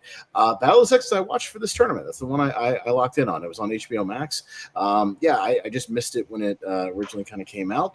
Very good movie. Yeah, not as much on the sports centric as you might think. It's kind of more focused on like a character piece of Billie Jean King more than anything else. But yeah, the actual tennis scenes are great. And yeah, Carell, just doing his kind of chauvinistic act, when he's doing the little montage of like, women should be in the kitchen and women, should, he's putting all the costumes on and being, kind of a goof for the camera. He's very good. But I'm going to go the way back here. I like the movie and Carell's good at it. Soda? I never got around to seeing The Way Back, so I know that is one I got to catch up on. I actually really enjoyed Battle of the Sexes. I wasn't quite sure what to expect when I watched it, and while I knew the name Billie Jean King, it got me to look more into her. I thought it was a really good character piece, and Steve Carell being the douchebag, he's got that like ability to him that he can get away with it. Mm-hmm. Yeah, sure. Jonathan. Yeah, this is a douchebag matchup. Yeah. We had two douchebag roles for Steve Carell. Battle of the Sexes. I was really looking forward to it, and because of the trailer, I was like, "Oh, this is fascinating." And I watched it. I was like, "Okay, it's good. It's good. Great performances from Stone and Carell." You can watch it this month, actually, Pride Month. Yeah, because this is a very interesting LGBTQ love story. And the way back, you can watch it this month as well, or actually all summer, because this is a very good summer movie. Yeah, Steve Carell plays a douchey stepfather figure, and and by the way, this is another Carell Rockwell movie. Sam Rockwell, man, he's so great in this movie. This is a performance like I was championing it for him to get nominated because he was so good here. But Carell has an interesting rapport with the kid and also with Tony Collette, and we see him get in trouble and also commit adultery. Yeah, it's a very good movie. Yeah, I go back and rewatch this about every summer. So the way back will get my vote. All right. Yeah, Brian. Yeah, this is actually blind spots for me. I haven't seen either one, but I heard great things about Way Back, so I'll go Way Back. All right. Yeah, it's a solid one. Check it out. Brian. I think you'll like it. It's very good.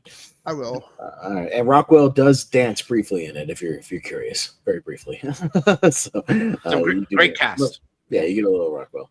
All right, so we got Sing with John C. Reilly, another voice performance, and Alexander in the Terrible, Horrible, No Good, Very Bad Day. Never saw it. Can we vote Sing? We can have. I will say, Alexander. I randomly put it on like a couple weeks ago. I don't know why I had it on my Fandango. I think that I took somebody else's digital code that they gave to me, and I put it on intending to just kind of doze off during. I ended up watching half of it, but I like the book. The movie's annoying. It has Dick Van Dyke in there as well. Yeah, the movie's kind of meh. It's whatever. Yeah, we can handle this one if you want to. Raise your hand for Sing. Got a good soundtrack at least. Oh yeah, the Scarlett Johansson song original that she does. Is Remind me who John C. Reilly plays. He plays the best friend to Buster Moo's character. Buster Moo. He's like a llama. A llama. Okay. Oh, okay. Gotcha. All right. Okay, so we'll scoot over. Sing. All right. There's Talladega Nights. There's a heavy one there. Oh, and the original Despicable Me. Ooh. Okay. This is an easy one for me. All right. Well, oh man, I got to go first because this is tricky because I really, really enjoy the original Despicable Me to this day because I think they keep it simple with the relationship with him and the three little girls. Like I think it's very sweet and it works. And I think the Gru stuff isn't too over the top. You know, in this original movie, it's fun enough. You know, I like the Minions when they're side characters, not so much the main characters. You know, when they just pop in and out, you know, to do a bit every 10 minutes, I think it works. And yeah, I think Carell gives a hell of a voice performance here, and it's tough because Talladega Nights is very, very good. Yeah, fun sports movie. Yeah, him and Farrell are good. Sacha Baron Cohen as well. Yeah, I don't mind either one going through. I'm gonna show a little love to the original Despicable Me, but I don't mind if Talladega Nights goes through. But Soda, we'll see where it goes. Yeah, this is easy for me. I haven't seen Talladega Nights since it came out on DVD, and I remember not liking it. Just because, like I said, it's something with Will Ferrell. He's more missed than hit with me. But yeah, Despicable Me. It's one of my favorite Illumination films. And I like it. It's a different kind of premise. The bad guy who becomes the father and softens up. Like Steve Carell as Gru he's got some good one-liners. So I'm gonna go with Despicable Me. Yes. Oh, this is sad. Because Talladega Nights it's a funny movie. I laugh a lot. I actually rewatched it not too long ago, last year, and it's very funny. The first half is solely dedicated to his friendship with Farrell, and he's absent for the second half of the movie. I mean, if you watch it, you know. So yeah, it's concentrated more on Farrell and Amy Adams in the second half of the movie. So yeah, it's very good. And Despicable Me, it's a wonderful animated movie. This is the one that started Illumination.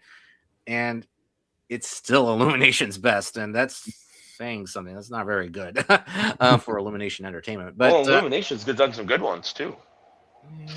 But they've been very financially successful. I'll say that. These movies are wildly successful. Yeah, thanks to these movies and Minions movies. Yes, and I guess Super Mario Brothers movies too. But okay, but this one is very good, very tender. We are going to steal the moon. We do this. We sit on the toilet. Yeah, this is the way we do it. What? No. You know what? I do understand that we have a couple Despicable Me movies going through, but the first one is actually very good, and I think Talladega Nights has one. Yeah, I'll give it to the first movie. Okay. Brian? Well, me. You talk about London, Jonathan. Haswell term before. We do see here a bunch of times, but I'll go with Despicable Me as well. I do love the humor, very meme worthy as well, very gift worthy, as Tully would say. And I also love Julie Andrews as his mom. She gives some good lines there. And yeah, great use of 3D in theater, so it was Despicable Me. All right. Yeah, Malcolm. Yeah, I like Talladega Nights. I'm not as high as other people are, but I do think it's funny. But I think the first Despicable Me is good. I'm gonna go Despicable Me. Wow, surprising sweep for Despicable Me. Okay. I know he's kind of like persona non grata because he's an asshole, but Russell, what's his nuts, is pretty good in here as the professor. Brand, yeah, I liked him as the professor in here. I think he was pretty good. Maybe it's because you just hear his voice and you don't have to see him on screen. So fair. That is fair. Yeah. That's fair. Okay. Well, Despicable Me 3 and Boogie Nights. No. Okay. No. The third one. Yeah. I will say this is great. Yes. And this one's definitely fun for the whole family. You can show your kids Boogie Nights. So enjoy it. Yeah, no kidding, eh? What are they doing? Yeah, I will say, I is anybody super high on Despicable Me 3? I think No. It's I don't know if okay. I've seen it. I will say though, Reilly in Boogie Nights he has good chemistry with Mark Wahlberg, and their stuff is a lot of fun, like those montages when they're actually doing the movies and running around, and he's got a naivete to him that I think is a lot of fun. And when they're trying to do all the schemes with the singing and the drugs and things, in the third act, all those shenanigans, he's very good. Yeah, there's a reason PTA used him for a while. Yeah, the scene with the two scenes with him, they're discussing the contract. Yes, the deal, and the scene with the firecrackers and yeah. Those are the two scenes. It's very fun. So Boogie Nights, Okay, cool. Boogie Nights. All right, sounds good. All right, we'll go there. All right, we got Kong Skull Island and Beautiful Boy with Steve Carell. Okay, Basoda, go ahead. So I never got around to watching Beautiful Boy. That was on my list when it came out, and it just slipped through the cracks. Kong Skull Island, actually, I didn't mind. Is it the best of those type of movies? No, but I thought it was enjoyable for what it was, so I'm gonna go Kong Skull Island. Yeah, Jonathan. Oh boy, Kong Skull Island. So I rewatched most of it, and actually, you know what? John C. Reilly is the best part of the movie. He actually knows what this movie is, and he matches the tone very well.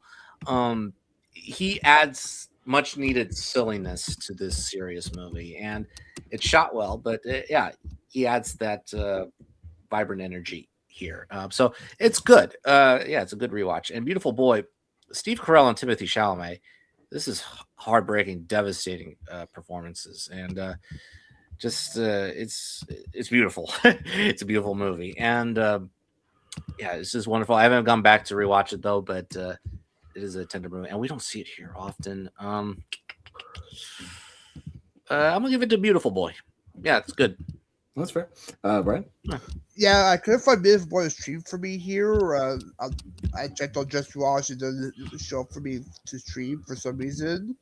But Kong Skull Island, I would say the best multiverse we've got. It's a lot of fun.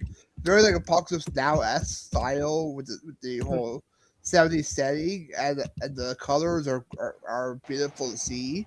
Great MCU cast as well. I'll go Kong Skull Island. All right, Malcolm. I like Beautiful Boy. I think it's an amazing movie. And honestly, I'm kind of surprised that that Steve Carell and Timothée Chalamet both weren't nominated at the Oscars for this, because I think they were fantastic in the movie. And I do like Kong Skull Island. I've kind of come around on it because I did a rewatch either earlier this year or last year for something. And I do quite like it, but but I'm gonna go Beautiful Boy here. Yeah, it's fairly easy for me. I haven't seen Beautiful Boy. I'll get to it at some point. But yeah, I think most people know my thoughts on Kong Skull. I think this movie rips. I think this movie's awesome. I've watched it many, many times since it came out. I think it's easily the best. Even as the Godzilla guy, I think it's the best of the current MonsterVerse stuff. I think it just knows what it is. It leans into the crazy Skull Island monster stuff, like as a kind of cool creature kaiju movie. I think it works. And yeah, when Reilly shows up as this man out of time, I kind of lost in World War II. I think he's a lot of fun, and he adds a lot of good energy to the movie. And yeah, he doesn't overdo it. He's not like super wacky. There's a heart to his character as well. And the relationship he talks about with the Japanese pilot, I think it's kind of heartfelt for what it is. So yeah, this is great stuff. I love Kong Skull Island. So I'll go with that. Okay. All right, Kong Skull Island. Yeah, one thing I'll say really quickly is we talked about Steve Carell not being nominated for Vice earlier. I think Steve Carell should be nominated for Beautiful Boy instead of Vice that year because they're both the same year. So yeah, okay. Said Chalamet got in some of the precursor stuff, Really? but not the Oscars. Okay, interesting at the time. Yeah, I remember that. Yeah. Okay. Anyways, we got Horton Hears a Who with Carell, and Reilly's in Cedar Rapids. So, anybody super passionate about either one of these? I know Jordan likes Cedar Rapids. I watched Cedar Rapids for this. Never Did you watch saw it? Okay, I haven't seen it. This is the Reilly one for me. Is it any good? It was decent. Actually, Reilly is the saving grace of this movie. He's the funniest of the lot. A very thin plot, though. I think it's more of a hangout movie. Okay. So yeah, they're just insurance people hanging out during this conference, and they're staying in hotels. They're producing some jokes, having dinner, and getting to know each other well enough. It's decent. It's no Office Space. Definitely not. I would say so. It's like a waiting type film. Kind of. But for Reilly, I recommended just enough. Okay. We can kind of hand vote this one if you want to. Horton Hears a Who. Anybody a fan? Raise your hand. Okay. Well, we got two. I'll go Cedar Rapids. Cedar Rapids. Okay. All right. Yeah, that's fine. Maybe I'll watch it at some point. Not too enthusiastic. It's fine. It'll probably lose to Coastal Island most likely. Yeah. All right, but that's fine. We need to talk about Kevin with Reilly there and Asteroid City, which Carell pops up in. So, all right. Yeah, Jonathan. So first on this one. What we need to talk about Kevin is one of my biggest blind spots right now. I have not seen it. No, I haven't seen it. This is not the Reilly I chosen. Maybe I should have chosen that one, but I just chose Cedar Rapids because of time length. That's it. So, yeah, Asteroid City. So this is an interesting Wes Anderson movie. I know not everybody agrees with the majority of takes here. It is a strange movie, but it is a very wholesome movie. It's a very wholesome alien invasion movie in the style of Wes Anderson. And Carell just plays one of the parents of the kids that are trapped in this base facility, where the children have their competition. Yeah, it's very neat. Actually, I think this is probably the strongest Anderson movie since Grand Budapest Hotel, because a couple of his movies I've not been a fan of. Like that journalism movie and his most recent one right now. So I'm gonna give it to Asteroid City. All right, Brian. I'll go with Asteroid City because I've seen it. Okay, Malcolm. Yeah, I really enjoyed Asteroid City. I think it was a lot of fun. I remember when it came out, Letterboxd was doing this kind of competition where you had to go around Letterboxd finding all the scavenger hunts of things relating to the movie to try and win a private screening for you and mates. So it was like I spent a lot of time doing that, trying to find various things. I didn't win, obviously, but I actually have seen when you talk about Kevin, because I watched it for whatever latter series it would have popped up in, and yeah, it's a pretty good movie. I really enjoy it, so I'm gonna go. We need to talk about Kevin. Yeah, I haven't seen it either, but this might be easy as far as what I would watch because again, I'm not a Wes Anderson guy. And I saw the trailers for Asteroid City. I was like, man, that just looks like a parody of like one of his movies. So I think that dude's gotten into like almost it looks silly at this point. Like I'm just over his style of stuff. I think he kind of makes the same things over and over again. Just me personally, if you like it, that's fine. It's not my cup of tea. And yeah, the purpose for reading to talk about Kevin, I've been meaning to get to this one. So I might do it at some point. And hey, there's a place I can watch it. Cool. All right. So it's actually on like 7 different services. It's on Peacock, Prime, Tubi, Pluto, Mubi, Philo. It's on a bunch of different places. So A lot of people need to talk about Kevin, I guess. Yeah, they all need to talk about Kevin. Yeah. So maybe I'll talk about Kevin at some point, but not tonight. Soda? Yeah, I'm the same with you. I'm not interested in Asteroid City, but I'm familiar with the story. We need to talk about Kevin, and it does intrigue me. I'm going to go with that one. All right. So it's the same director as You'll Never Really Hear. Lynn Ramsey. Yeah. Okay. Yeah. Okay. All right. No, I'm interested. I'll check it out at some point. All right, we got Days of Thunder. That's some early Reilly in there. And another Reilly with The Perfect Storm. So, blockbusters here. Yeah. Yeah, a couple of big movies, Brian. Yeah, how is he Days of Thunder? I'll probably watch it when that sequel comes out or something, because it talks about a sequel. But I never seen The Perfect Storm. I do love it. Great cast, Perfect Storm. All right, Perfect Storm. Yeah, Malcolm. I mean, it depends if the sequel ends up happening, but I don't know if it's one of those ones that will end up manifesting into something. I know Bruce like that. Bruce I is know getting up there. Yeah. Yeah. Yeah. I've never seen The Perfect Storm. It's probably one of my biggest blind spots here. Although that being said, I remember at one time I was at a pub quiz. It was like it was a question like, what year is it they talk about The Perfect Storm, which was referenced in the movie? Is like, but they didn't agree with me. So it's like you got it wrong. But it's like I tried to tell them, but just because I've seen, I'm gonna go Days of Thunder. Okay. Yeah, so Days of Thunder is a big blind spot for me. I'm going to get to it at some point. I have it sitting on my Fandango. I don't know if I'll be as high on it as Zach Shelton is, saying it's like a 5 out of 5, but all right. So I don't really. Better than Hard Boiled? Listen, man, movies are subjective, but all right, that's all right. But I have seen The Perfect Storm. It's one I haven't seen in a while, but I like a good disaster movie, and yeah, the actual sea sequences are very good, and yeah, I like that core cast in there. They have good chemistry, so I'll go The Perfect Storm because I've seen it a couple times. But Soda. Yeah, I haven't seen The Perfect Storm, unfortunately. But yeah, Days of Thunder, I saw when I was younger. But I'm going to give it to that just because I just watched Far and Away again for the first time in a long time. And so I'm kind of in a Nicole Kidman, Tom Cruise kind of kick right now. Yeah, so I'm going to give it to that movie. All right. Jonathan's done with you. I wish that Zach were here to defend Days of Thunder. Because the romance between Cruise and Kidman, you could just take it out of the movie. That was so bland. It was bland and boring. Because the core between Cruise and Duvall is very good. Actually, the rapport between driver and crew chief is very interesting. And now that we're spoiled on F1, the racing sequences here are not as good. I've seen clips and like there's no way it levels up to like even F1 or even 4V Ferrari or any of those kind of movies. Or Rush. Like at all. Rush has good racing. Yeah, I don't know, man. No. I think I think Zach also gave F1 5 out of 5 though as well. Maybe he's a sucker for racing movies. I think he likes 4V Ferrari as well. So maybe he just likes car movies. I don't know. Yeah. Just the racing sequences, they're fine for that time, but I think Smokey and the Bandit is a better racing movie than this. But hell yeah. Yeah, given the camera work. But yeah, it's fine. Reilly's really in the background. He's just one of the people in the crew. That's it.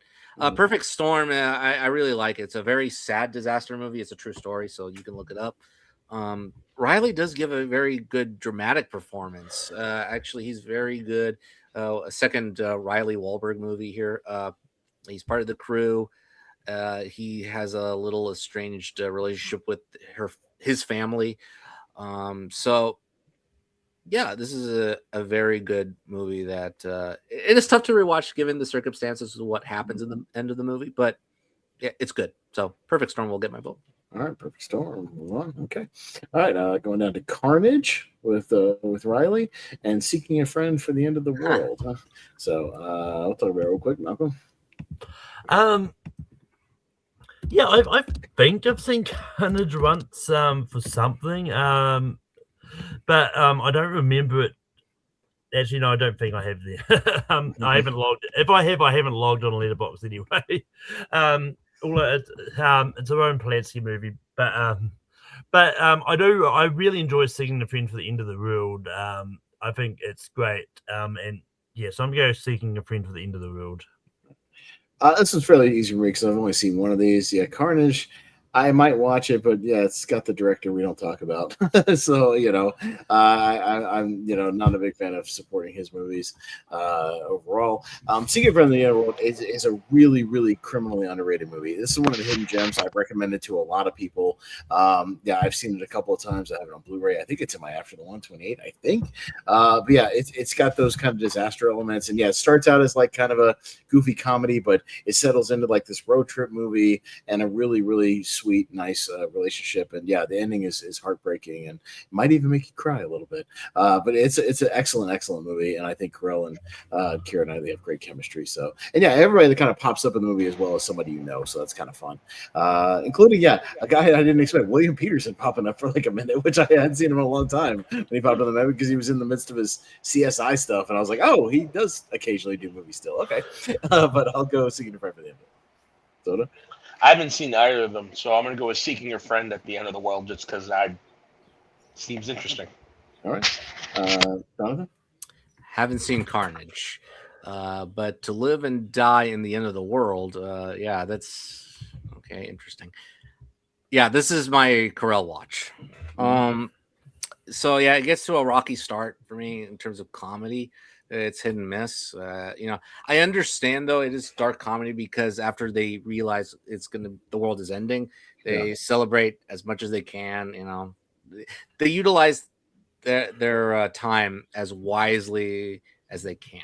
I like this stuff at the office building where people are not showing up for work or dying or killing themselves, and they're like, "Well, a position for vice president just opened up for anybody who'd like it for the next 2 weeks or whatever." Like that stuff was funny, and it kind of progressively like gets more and more funny as more people don't show up. Like I thought that stuff was kind of that was funny, and it takes a little dip, and then when Keira is introduced, actually the movie got started a little bit, and then it gets better and better and better as it went along.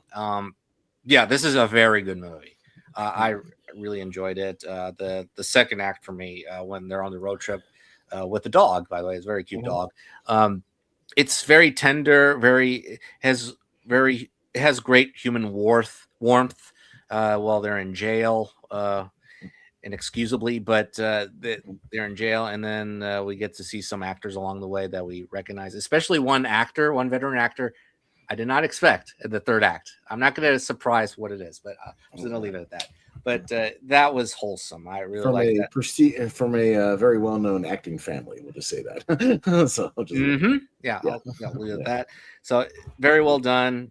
Great, tight homage, or not homage. What do you call it? Okay, never mind. It's a great tight sequence. And then the ending, of course, the last shot. Let's just say, man, Keira Knightley is just beautiful. She's very beautiful. But yeah, Seeking a Friend for the End of the World. Very good movie. That's my vote. All right. Yeah, Brian. Have seen Carnage, so Seeking a Friend for the End of the World. All right. Sounds good. All right. Seeking a Friend. We'll get through for here.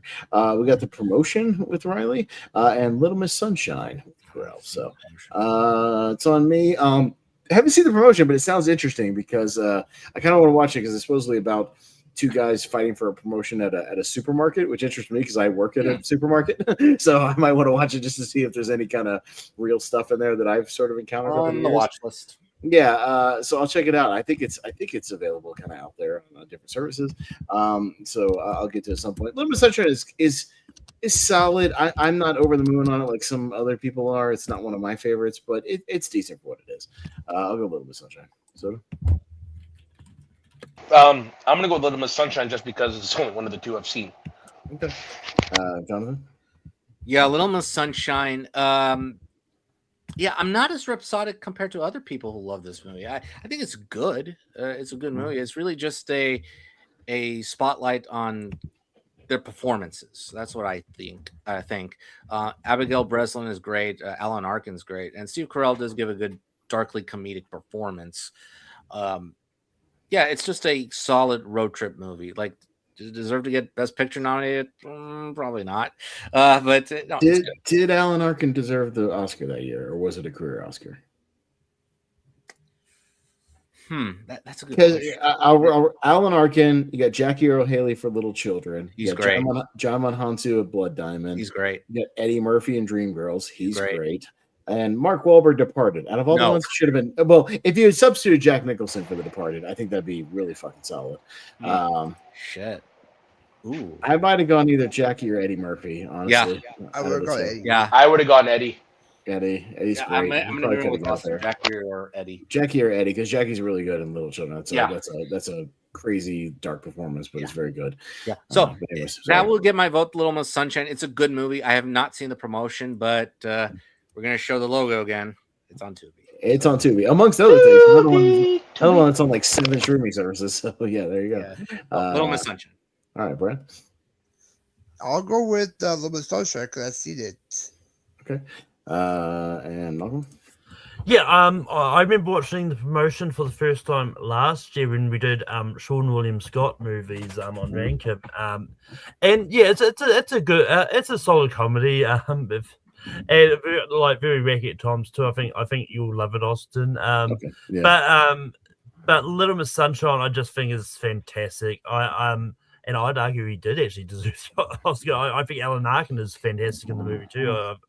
I think he's great. So I'm gonna go Little Miss Sunshine. That's right. All right, Little Miss Sunshine. A couple more. We're rolling through it here. We've got Life After Beth and What's Eating Gilbert Grape, which a lot of people forget John C. Reilly's in that movie. So, Soda. We can roll through this quickly. Soda. You're muted. Soda. I think you're muted. Or Gilbert Grape, because I've seen. Okay, gotcha. Jonathan. Life After Beth is forgettable. It was a dull comedy, and it's very weird. This is not one Aubrey Plaza movie that I revisit. It's not very memorable. It's terrible. But What's Eating Gilbert Grape? So this is in contention for my After the 128. I think this is a great movie, great coming of age movie. Reilly plays one of the home town residents in this movie, and yeah, he's good. Interestingly enough, the third DiCaprio Reilly collaboration here. So it's an excellent movie. So What's Eating Gilbert Grape? That's my movie. Yeah, sure. Brian. What's Eating Gilbert Grape and her more also Gilbert Grape. Gilbert Grape. Yeah, Malcolm. Yeah, this is slightly tougher because I do like Life After Beth. I think it's an entertaining movie. Well, yes, it's weird, but it's the perfect read for me because it's so weird that I kind of do actually enjoy it. It's just one of those plots where that just kind of work for me. I honestly I completely forgot. Didn't realize John C. was in Gilbert Grape, and I've seen it. That's how much I remember him in it. So just because I remember John C. Reilly in Life After Beth more, I'm going to go Life After Beth. Okay. Yeah, I think I saw Life After Beth once. I think when it came out, I don't remember a lot about it. I remember it having just kind of a generic script, but Aubrey Plaza being decent in it, but nothing memorable. Gilbert Grape, I don't love, but it's a solid movie, and I can enjoy it for what it is. So I'll go Gilbert Grape. And all right, go down here. Got Guardians of the Galaxy for Reilly, and Reilly's first PTA movie, Hard 8. Has anyone seen Hard 8? I've seen it. I've seen it. I've seen it. No. Yeah. I've seen it. We can talk about it. But Jonathan, Yeah, Guardians of the Galaxy. Yeah, he has a very small supporting performance there. He's just basically in and out, even though it is a memorable small performance. So yeah, it's a fun movie. Yeah, great movie. But Hard 8, he's highlighted more here. He plays the basically Philip Baker Hall's protege. In this movie, and it's a fascinating movie. It's a very fascinating a story that PTA delves into, and I could tell that PTA was a special storyteller given his camera work, the writing, the character development. It's fantastic, and we don't talk about it here a lot. So Because he's front and center, and it's a very good movie and an underrated PTA movie. Hard 8 will get my vote. Yeah, Brian. Yeah, Guardians of the Galaxy is a good comic movie. I do enjoy his few scenes pop up. But I'll go hard 8 on this one. Looks pretty good. Okay, Malcolm. Yeah, I think he's great in the small world and Guardians of the Galaxy, but it gets to like when it comes to superhero movies, they get talked about a lot. Yeah, and I think Hard 8 is fantastic. And yes, I'm gonna go Hard 8. Yeah, I watched Hard 8 for the first time like 2 years ago. I remember I tried to watch it on Pluto and it was unwatchable on Pluto. It was like literally they were in like the opening scene in the car and like 6 minutes into the movie they took an ad break and I was like, you got to be shitting me. And then like 6 minutes later they took another ad. I was like, get out of here, dude. At least Tubi waits like 15 minutes or something. Right. Like it's not unbearable. Oh my god, it was horrible. To where I just went on Fandango and bought it for like $7. I was like, I was like, I'll shell out the couple of bucks just to watch it without the ads. Yeah, good movie. And what's funny is that Philip Baker Hall is like kind of mentoring him, but not to like cheat at gambling or anything, just kind of how to like, take advantages of certain things and rewards and how to get hotel room nights and things like that, like just kind of how to like work the system a little bit. And underrated Sam Jackson too, because he pops up and he's kind of menacing for a little bit and he's really good. And I was just happy to see Philip Baker Hall in like another leading performance too, because he's always kind of a supporting character. So I quite like the movie. I'll go Hard 8. Soda. I've never seen Hard 8, but you guys start talking so highly of it. I should probably see if it's available for me up here. Hey, Brian, is it available up here? I'm not sure. I haven't checked yet. Okay, but yeah, I'm just gonna give the love to Guardians just because I love the movie. Yeah, he's not really much.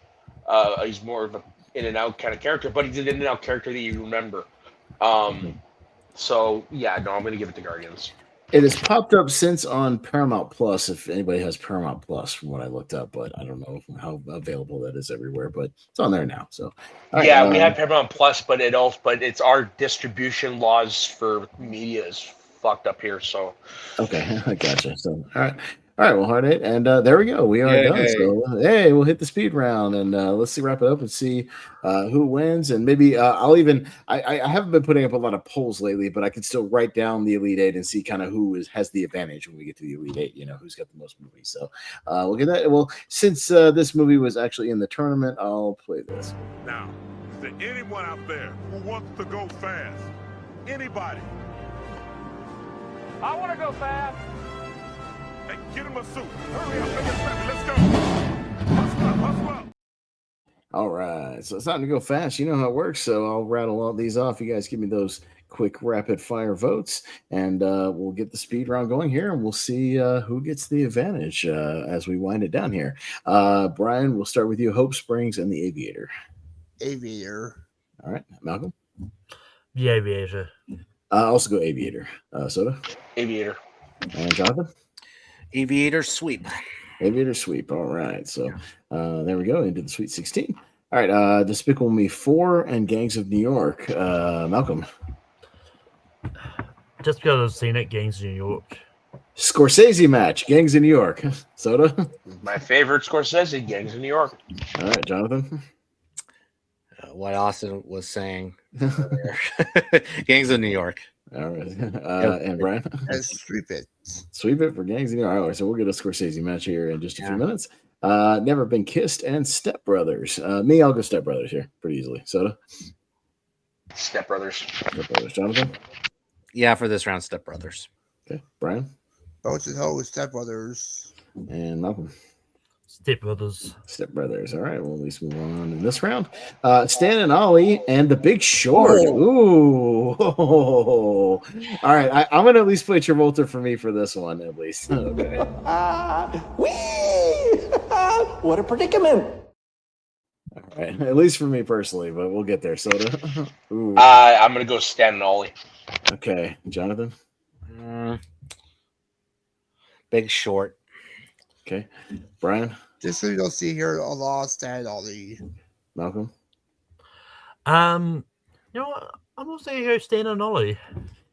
Yeah, this is tough because I like Carell quite a bit in The Big Short, but yeah, we don't see it on here often, and I love Stan and Ollie. So you know what? I'm going to give it to Stan and Ollie here because we don't see it a lot. Okay. And Riley's great in it. So Mhm. all right, and props to him for doing like the makeup and the suit and everything. He's Oh yeah. he put in the work. It was very good. All right, so we got Wreck-It Ralph and Magnolia. So Riley and Riley, Jonathan, Magnolia. Magnolia, Brian, Wreck-It Ralph. Malcolm. Magnolia. Yeah, I like to highlight some of their acting performances sometimes. I'll go Magnolia here. Soda? Wreck-It Ralph. Ooh, close one, but Magnolia. Okay, so knocking out Wreck-It Ralph. All right, there goes Wreck-It Ralph. Despicable Me 2 and Crazy Stupid Love. Brian? Crazy Stupid Love. Malcolm? Crazy Stupid Love. Yeah, I'll also go Crazy Stupid Love. Soda? Yeah, same. Okay, and Jonathan?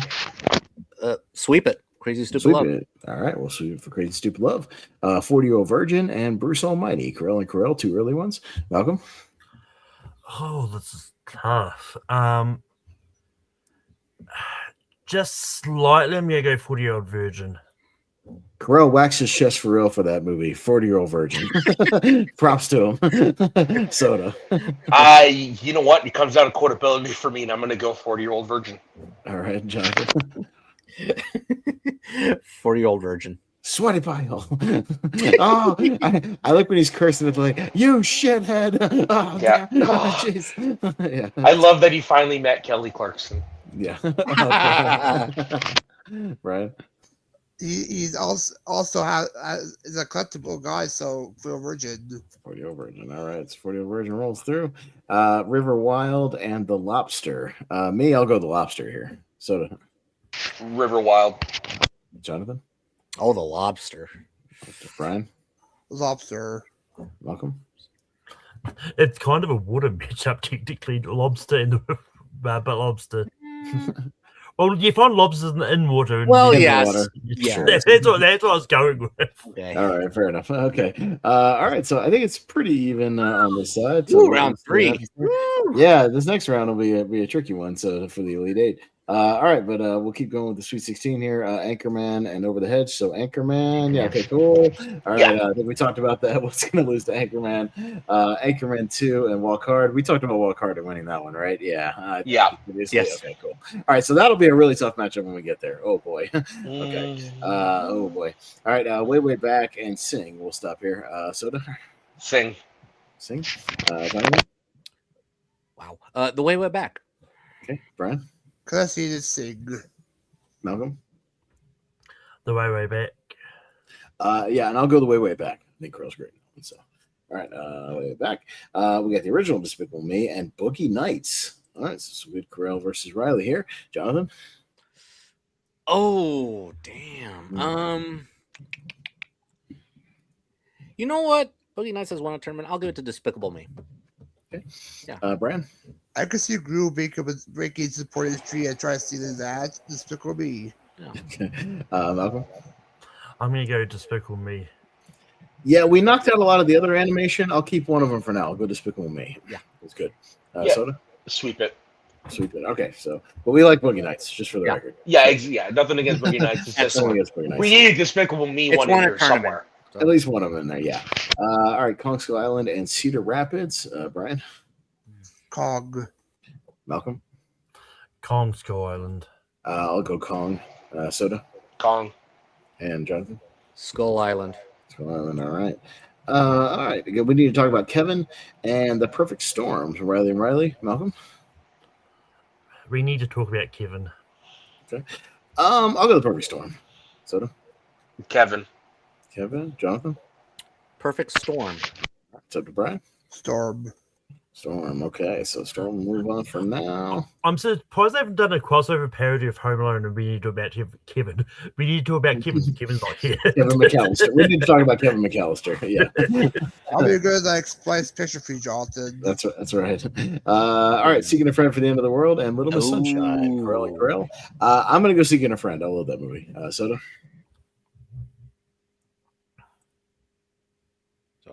Soda? We can't hear you. Seeking a Friend. Sorry, for Seeking a Friend. Okay. Jonathan? This might be an upset. Seeking a friend for the end of the world. All right, Brian. Seeking a friend for the end of the world. Malcolm. Little Miss Sunshine. Okay. I like the love for Seeking a Friend. It's a good movie. All right. Well, What's Eating Gilbert Grape and Heart 8. So final one is Reilly and Reilly. Soda. Gilbert Grape. Grape. Jonathan. Gilbert Grape. Brian. Gilbert Grape. And Malcolm. I would have gone Hard 8. What was isn't it more? I would have gone Heart 8 as well because of the Reilly performance. But all right, Gilbert Grape. We'll go through this one. All right. All right, moving to the Elite Eight here. I'm going to write them down just to see where we're at as far as Carell and Reilly, like who's got the advantage kind of winding it down here. But we're going to start with the Scorsese match. So we got a little Aviator versus Gangs of New York, both Reilly. So one of them will move on. We'll go to Jonathan. So we have a Scorsese, DiCaprio, Reilly matchup. Okay. Yeah, all three. Oh. Yeah. Might be some more crossover. I had to look up the cast of Aviator, see if anybody else from Gangs of New York. Oh, they're probably asked. Yeah, I'll maybe look it up as we're voting here. But Jonathan, Ooh, basically Reilly's in there equally.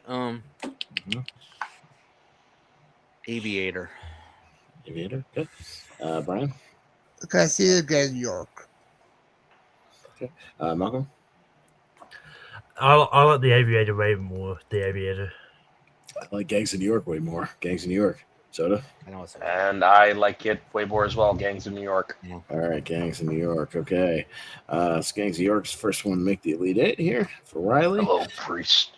All right. Step Brothers and Stan and Ollie. Ooh, another tricky Reilly one here. Brian. It's a conundrum, but I said Ollie. Okay. And Malcolm. I like Step Brothers, but it does come up a lot. I mean, so I'm gonna also go Stan and Ollie. Yeah, I we'll see Step Brothers again, I think, and I love Stan and Ollie. I think Reilly's great in it, so I'm gonna go Stan and Ollie. Soda.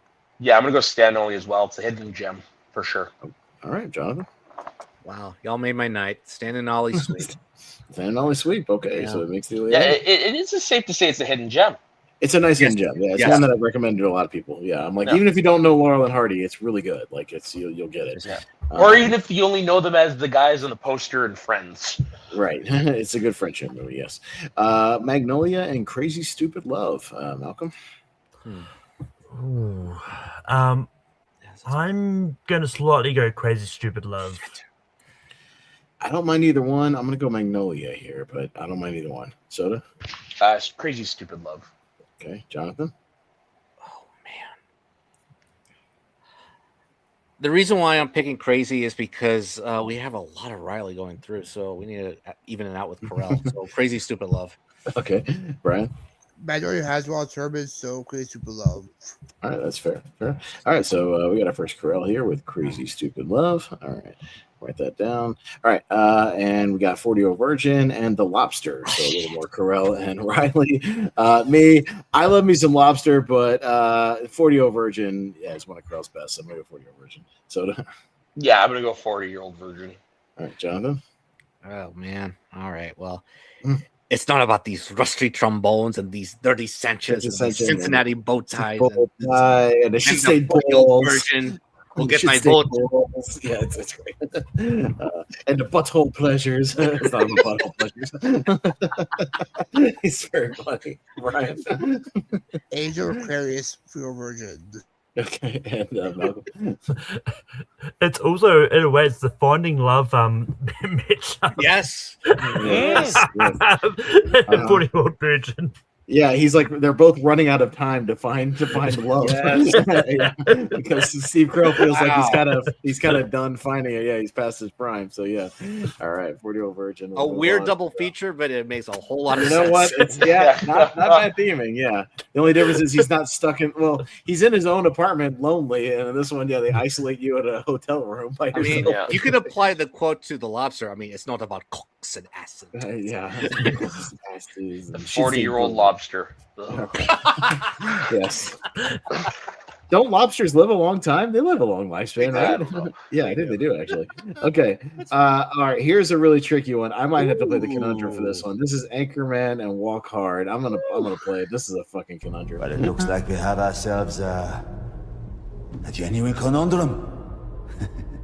A quandary, if you will. A real-life dilemma. Damn. Okay. Yeah, because these are two of my favorite comedies. Anchorman versus Walk Hard. Soda. I'm gonna go Anchorman. Anchorman. Jonathan. Yeah, I gotta go Anchorman. Brick is just Steve Carell's as Brick is perfect. Yeah. Okay. Brian. Walk hard. And Malcolm.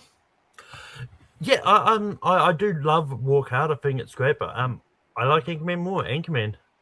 No, I'm fine with either one going through because this is generally two of my favorite comedies of the 2000s. I might give a slight vote to Walk Hard just because I've recommended it to so many people, but I don't mind Anchorman going through at all. It's one of my favorites too. So, no, fair enough. Anchorman going through. All right. We got Way Back and Despicable Me. So, two Carells here. Jonathan? You know what? Gru. Despicable Me. Brian? Despicable Me. Yeah. Malcolm? The Way Back. I'm going to go Despicable Me. Yeah, a little animation in here, and it's really good. Soda? Yeah, Despicable Me. Despicable Me, okay. Despicable Me will roll through. We got a little animation in there. Despicable. Okay. Going down to Kong Skull Island and The Perfect Storm. So Reilly get another one here. Water. Yeah, a little bit. Yeah. Brian? Cog. Malcolm? Skull Island. I'll go Kong Skull Island here. Soda? Yeah, Kong. Kong. And Jonathan? I'll be the sole vote for The Perfect Storm. That's fair. All right, we got Kong Skull Island going through. And our final one on the side for the Elite Eight, Seeking a Friend for the End of the World, and What's Eating Gilbert Grape. So Carell versus Reilly here. Proper. Malcolm? Seeking a Friend for the End of the World. I'm going to go Seeking a Friend. I think it's another hidden gem. Soda? Seeking a Friend. Jonathan? Yeah, that's fair enough. It's a very good movie. So I'll go Gilbert Grape. Okay. And Brian? I'll go Seeking a Friend. Yeah. Okay, so a couple of dark horses getting through here. I like that. A couple of favorites, couple of dark horses. I like it. So right now, I believe Carell has the advantage 5-3. We've got five Carells with he made a comeback. Crazy Stupid Love, 40-Year-Old Virgin, Anchorman, Despicable Me, and Seeking a Friend. And then Reilly has Kong, Gangs of New York, and Stan and Ollie. So two supportings and a lead. So a couple Not bad for Reilly. All right, so we're going to the final four here. Let's scroll down and see what we got. We got Gangs of New York versus Stan and Ollie. I'm going to go Stan and Ollie here. He's really great in it and has a little more to do. Soda? Yeah, I love Gangs of New York, but this is more of a John C. Reilly movie, so I'm gonna go Stan and Ollie. Okay, Jonathan? Stan and Ollie. Stan and Ollie. Brian? Stan and Ollie. And Malcolm? Stan and Ollie. I'm liking the Stan and Ollie love. I like it. All right, goes through Crazy Stupid Love and the 40-Year-Old Virgin, two heavy Carells here. Soda? You know what? Crazy Stupid Love. Shit. Jonathan? I'm gonna spoil it. It's in my after the 128 list. I'm making a list, as I progress. But yeah, me too. I'm gonna go 40-Year-Old Virgin. Okay, Brian. They're both rom-coms as well, but I'll go with Crazy Stupid Love because it had not watched German yet. Yes. Okay, Malcolm. Crazy Stupid Love. Okay, fair. So I can vote for 40-Year-Old Virgin. Don't worry about it. That's fine. But yeah, Crazy Stupid Love. Again, a couple of dark horses going through. I like it. All right. So we'll have Carell and Reilly proper. We got Anchorman and Despicable Me. Jonathan. I like the underdog glove tonight. I have a strategy here. So it's Despicable Me. Okay. Brian. Anchorman two-time winner, so Despicable Me. Okay. Malcolm. I can't do it this time, Anchorman. I actually can because I think Despicable Me it gets underrated to a degree. I'm gonna go Despicable Me. Soda. Yeah, I love me some Anchorman, but I love me some Despicable Me more. Okay. Despicable Me. A lot of underdog love tonight. I like it. So we're getting a lot of fresh matchups. I dig it. Kong Skull Island taking on Seeking a Friend. Brian. Let's continue the underdog, Seeking a Friend in the Underworld. Malcolm. Seeking a Friend for the End of the World. Hey, you know what? It's one I've championed a lot as a hidden gem. I'm gonna go Seeking a Friend. Why not? And keep it fresh. Soda. Yeah, let's keep it rolling. Seeking a Friend. Okay, Jonathan. I think this may be great news for your ears, Austin. Seeking a Friend. Hey, all right. So nice. Okay. Hey, 4 movies I can get behind here as kind of underdogs. Yeah. I like it. I like it. Yeah. And all you need has all one tournament either. And Yeah, only no. one is a franchise. Right, exactly. Yeah. We've got all fresh movies here. I don't think any of these guys are winners. I can spoil that at least since none of them are. So yeah, we're gonna get a unique winner here. So let's see what happens. Malcolm, we got Stan and Ollie and Crazy Stupid Love. I'm gonna slightly go Crazy Stupid Love. I'm gonna go Stan and Ollie. Soda, Yeah, I'm gonna go Stan and Ollie. Jonathan. I have a strategy in my hand. A strategy in my strategy in my head. Yeah. So Stan and Ollie. In the palm of my hands. Right? Yeah, we don't see here ever Stan and Ollie. Stan and Ollie. Okay, so Reilly will get on the left side there. Despicable Me and Seeking a Friend on the right side. Oh man, this is on me. Shit.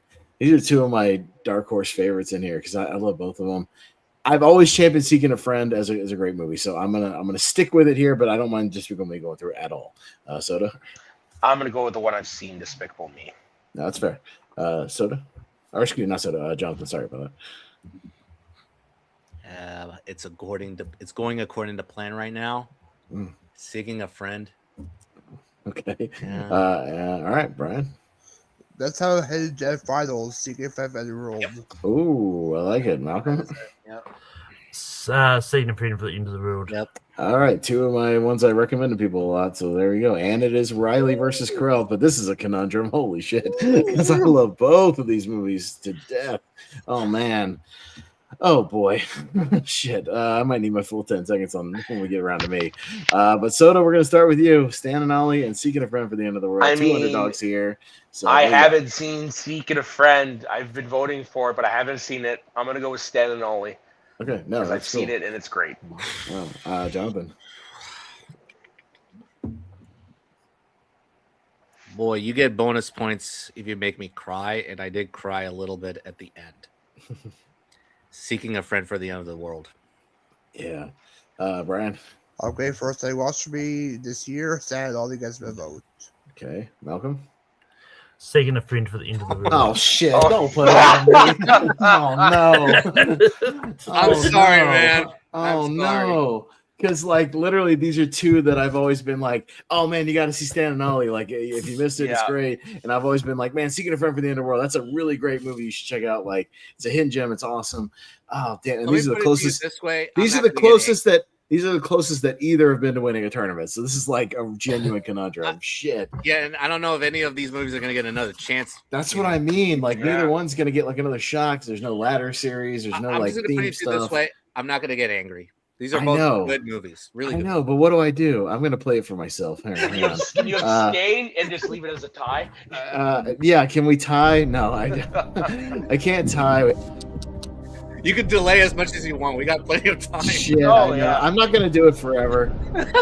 I'm just gonna move one, and you'll see what I Eeny, meeny, move. miny, mo. Eeny, meeny. Hey.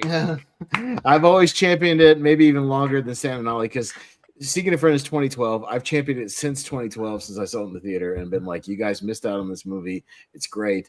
But it's no shame to Stan and Ollie. That movie's Yeah. freaking awesome. I've That watched was it 3 or 4 pandemic, wasn't it? No, it was right before it. It was like 2018 or 2019, something. Okay. It was like right before.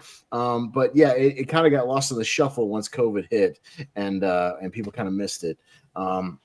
But yeah, even if you don't know much about Laurel and Hardy, I think that it's a great friendship movie. Yeah, it's a really If sweet I movie. make a wild card for Very funny stuff. the wild cards for the wheel, I put Stan and Ollie in It's there. very, very good, and that's another one I've always recommended to people. So, damn, that was tough. And Shit, if you love Steve, hurt me. like I he's, think it's great. So I looked if at you the love reviews Steve for Coogan, Seeking a becomes Friend. Stan Laurel. Like he does. Did it get mixed at the time? Yes, it did. Very mixed. But I think that people watched it during COVID, and it's hit harder. Okay. Yeah, because this is an interesting COVID watch. Yeah. Okay. Think about it. So Yeah. Okay. Fair enough. Fair. All right. All right. Well, you guys can do your plugs and parting words. I'll do my best to pull the trailer off to the side and multitask the best I can. you're so happy. I'm happy about both of those movies making the finals, honestly, because I didn't know if enough people have seen it or if they kind of get enough love. Again, those are movies that I've always tried to kind of push people to watch when they come up in tournaments, you know what I mean? I'm like, watch that, those movies are great. So yeah, I was really happy this one won. So Yeah, Stan and Ollie really kind of struck me when it. I can't recommend if you're watching this and have not seen Stan and Ollie, please go seek it out. Yeah, It's great well, as I well. mean, because I'm a big fan of the old school comedians and actors and stuff like that, and seeing those two in those roles was like, yeah, okay, I gotta see this, and it was worth it. Yeah. So, Basoda, I'll go to you first. Any plugs, parting words? What you got? No, really, no plugs. This was a lot of fun. I actually saw a lot more of films this time around than normal. A lot of good movies, a lot of hidden gems in here between these two guys. Both great actors. It's funny though, John C. Reilly does the more bigger films, I would say. Yeah. Steve Carell's kind of more the indie route, right? Yeah, I mean, I think they both have had their big movies and their smaller like indie movies. Like, yeah, I think it's a good match because they both have a similar trajectory in their careers of like they're both big hit movies and smaller movies, things like that. Their style of comedy is the same, and they're both really good dramatic actors. So they're both excellent. So all right, that's it for me. I got nothing to plug. No, you're good, man. Appreciate you being on here. Thanks for coming with us, Jonathan. What you got? Yeah, you can find me on social media platforms on Twitter, Instagram, Letterboxd, Blue Sky, and Threads, and different variations of Cindy, Caro, Buy Soda. Instagram, I have the movies with the form of America in the title tournament. I have 2 tournaments of that, going on. The next one will be the movies involving the American Dream tournament. That'll be the next one, and in honor of the 250th birthday of America. So that'll be next. Letterboxd, I'll try as best as I can to get to as many 2026 movies as possible before I do my midway report. So yeah, I heard Toy Story 5 was very good. Let's see, and for Movie Hero Network, I'll be back next week. Yeah, for 1981 next week. 1981, 1980. Oh man, we're gonna talk about some weird movies next week. Yeah, it's been an interesting. I've watched 6 or 7 movies for the series so far. It's been interesting. There's been some interesting movies, like some fun little kind of hidden gems, some wacky ones, some ones that are a little up their own ass and a little pretentious. A few things like that. So it's been a weird mix of stuff, but it's been interesting. So 81, 80, and also you'll see me on July 3rd. Yeah, actually, we're gonna do that. Patriotic tournament. Patriotic tournament. Yeah, sounds good. Yeah, so that's it. And you can catch both of us on that ASAP we just hosted. Yeah, I've got the trailer, so we're good. Brian? You can find both trailers based on Multiplex, TBNT Trivia, ASAP, or Small Match on Sunday, although what's happened with JPO's StreamYard thing, because we're small face off round 1 against the Tony Chavez and Robert Castor. That should be a tough match. You can find me next week for the championship for the $8 series, and that's pretty much it. You find me on. All right, sounds good. Malcolm, what you got going on? You can find me on Tape Productions. I rank him every week. Also, be on this week as we do the redux of Steven Spielberg movies. It'll be interesting to see how much that changes from the last time we did it. You can also find me on Spare from the Past. This past week, we talked about King of the Ring from 1999, which was a interesting pay-per-view. Next week, I'll have JPO on, and we're going to be talking about Ring of Honor, Wrath of the Racket, which should be pretty fun. And then I'll pop up here, and then I'll be here next week for the the later series as well. But yeah. Yeah, no, and I'll mostly just kind of talk about just the next 2 or 3 weeks, because I don't even have the July calendar in front of me, so I can only talk about up to a certain degree. But I'll kind of talk about what we've got happening recently. So we did just do Wheel of Movies last night. Myself and Richie talked about The Phantom, one of my favorites, of course. We had a fun discussion about that for about an hour and 20 minutes. Good times there. And we had some ASAD, I guess, hosted the other night. The Monthly Mistake drinking game returns tomorrow night. Me and Wolfman drinking to War of the Worlds with Ice Cube. It is going to be a doozy. doozy. I've got probably we might get 6 beers in on that one. It's gonna be rough. Yeah, it's gonna be a rough one, but that movie is hilariously bad, so it's at least not that bad to watch. Drink every time Amazon's mentioned. Oh, it's Amazon. The word data they say about 1 million times in that movie. Anytime he does like a goofy facial expression, anytime he has a convenient. Anytime there's a very convenient thing to the plot on his drop-down menu on his computer, hack this, hack that, go to this camera, go to that camera. Anytime somebody's clearly filming from their house or their vacation, things like that. All kinds of drinking stuff. So it's going to be a doozy. We're going to get very, very, very drunk. So tune in for that tomorrow night. I'll try to throw a link in the Movie Hero Network group if you need to find it. The Movie Hero Network Facebook group is where you can find a lot of our content creators and a lot of our other shows that we help out with. I'll be on Rank 'em with Malcolm, so that should be interesting, talking some Spielberg. And then the ladder series. I always look forward to the ladder series going next week, 3 parts, Monday, Wednesday, Friday. We'll start with 81 on Monday, 1980 on Wednesday, and the championship on Friday. And then we don't even have a rough draft yet, so I got to collaborate with Jordan on this fictional places tournament. That we haven't even looked into that yet. So, which is apparently coming up soon, but we gotta collaborate. The Blockbuster mystery series. He's working on the summer blockbuster. I know that's in July, so I think that's coming up after the patriotic tournament, I think. I think we're getting started on the summer blockbuster series. But that should be a fun one. A different type of tournament, with different types of these big giant budget movies, and it should be a fun one to talk about and see if we can get some unique winners in there. So that's what kind of where I'll leave it for now. And then I think we'll be recasting Raiders very soon too, so we'll be setting up that group as well. So we'll cut it off there. So fun tournament. Two guys with a nice filmography. A lot of underdogs going through tonight. That's pretty fun and cool, and some good recommendations for anybody who hasn't seen some of these things. So appreciate you guys hanging out with us tonight and making it happen and having a nice breezy tournament. A lot of good time. So we'll get out of here for now. So for Soto, Matt Mageau, for Jonathan Caro, Brian Nussbaum, Malcolm Lay, I've been your host tonight, Austin Pez Helm. We'll see you guys next time here on the Movie Hero Network. Bye.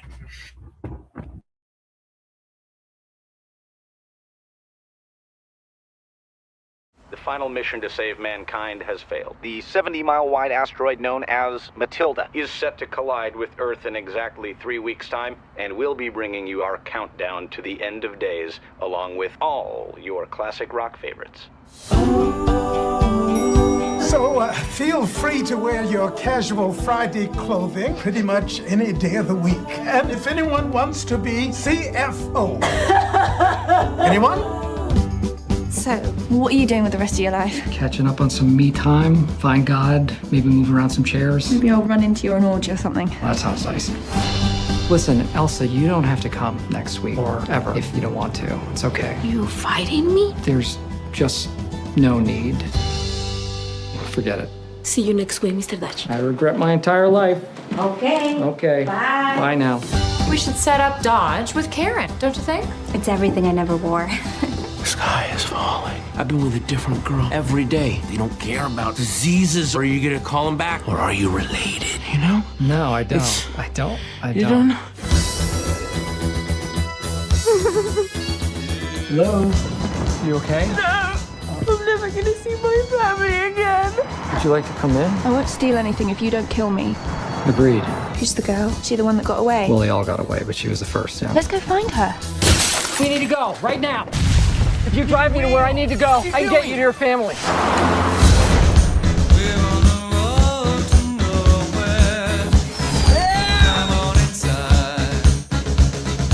Luckily, I'm getting my midlife crisis in just under the wire.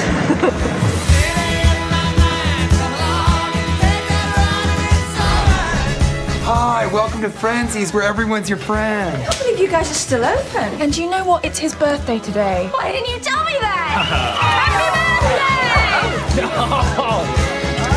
birthday! Oh, God. Yeah, we should go. You can't be serious. How fast are you going? 15 miles an hour over the speed limit. Given the couldn't you find it in your heart to give my friend here a fighting chance of being with the one he loves before we all reach our untimely conclusion? No.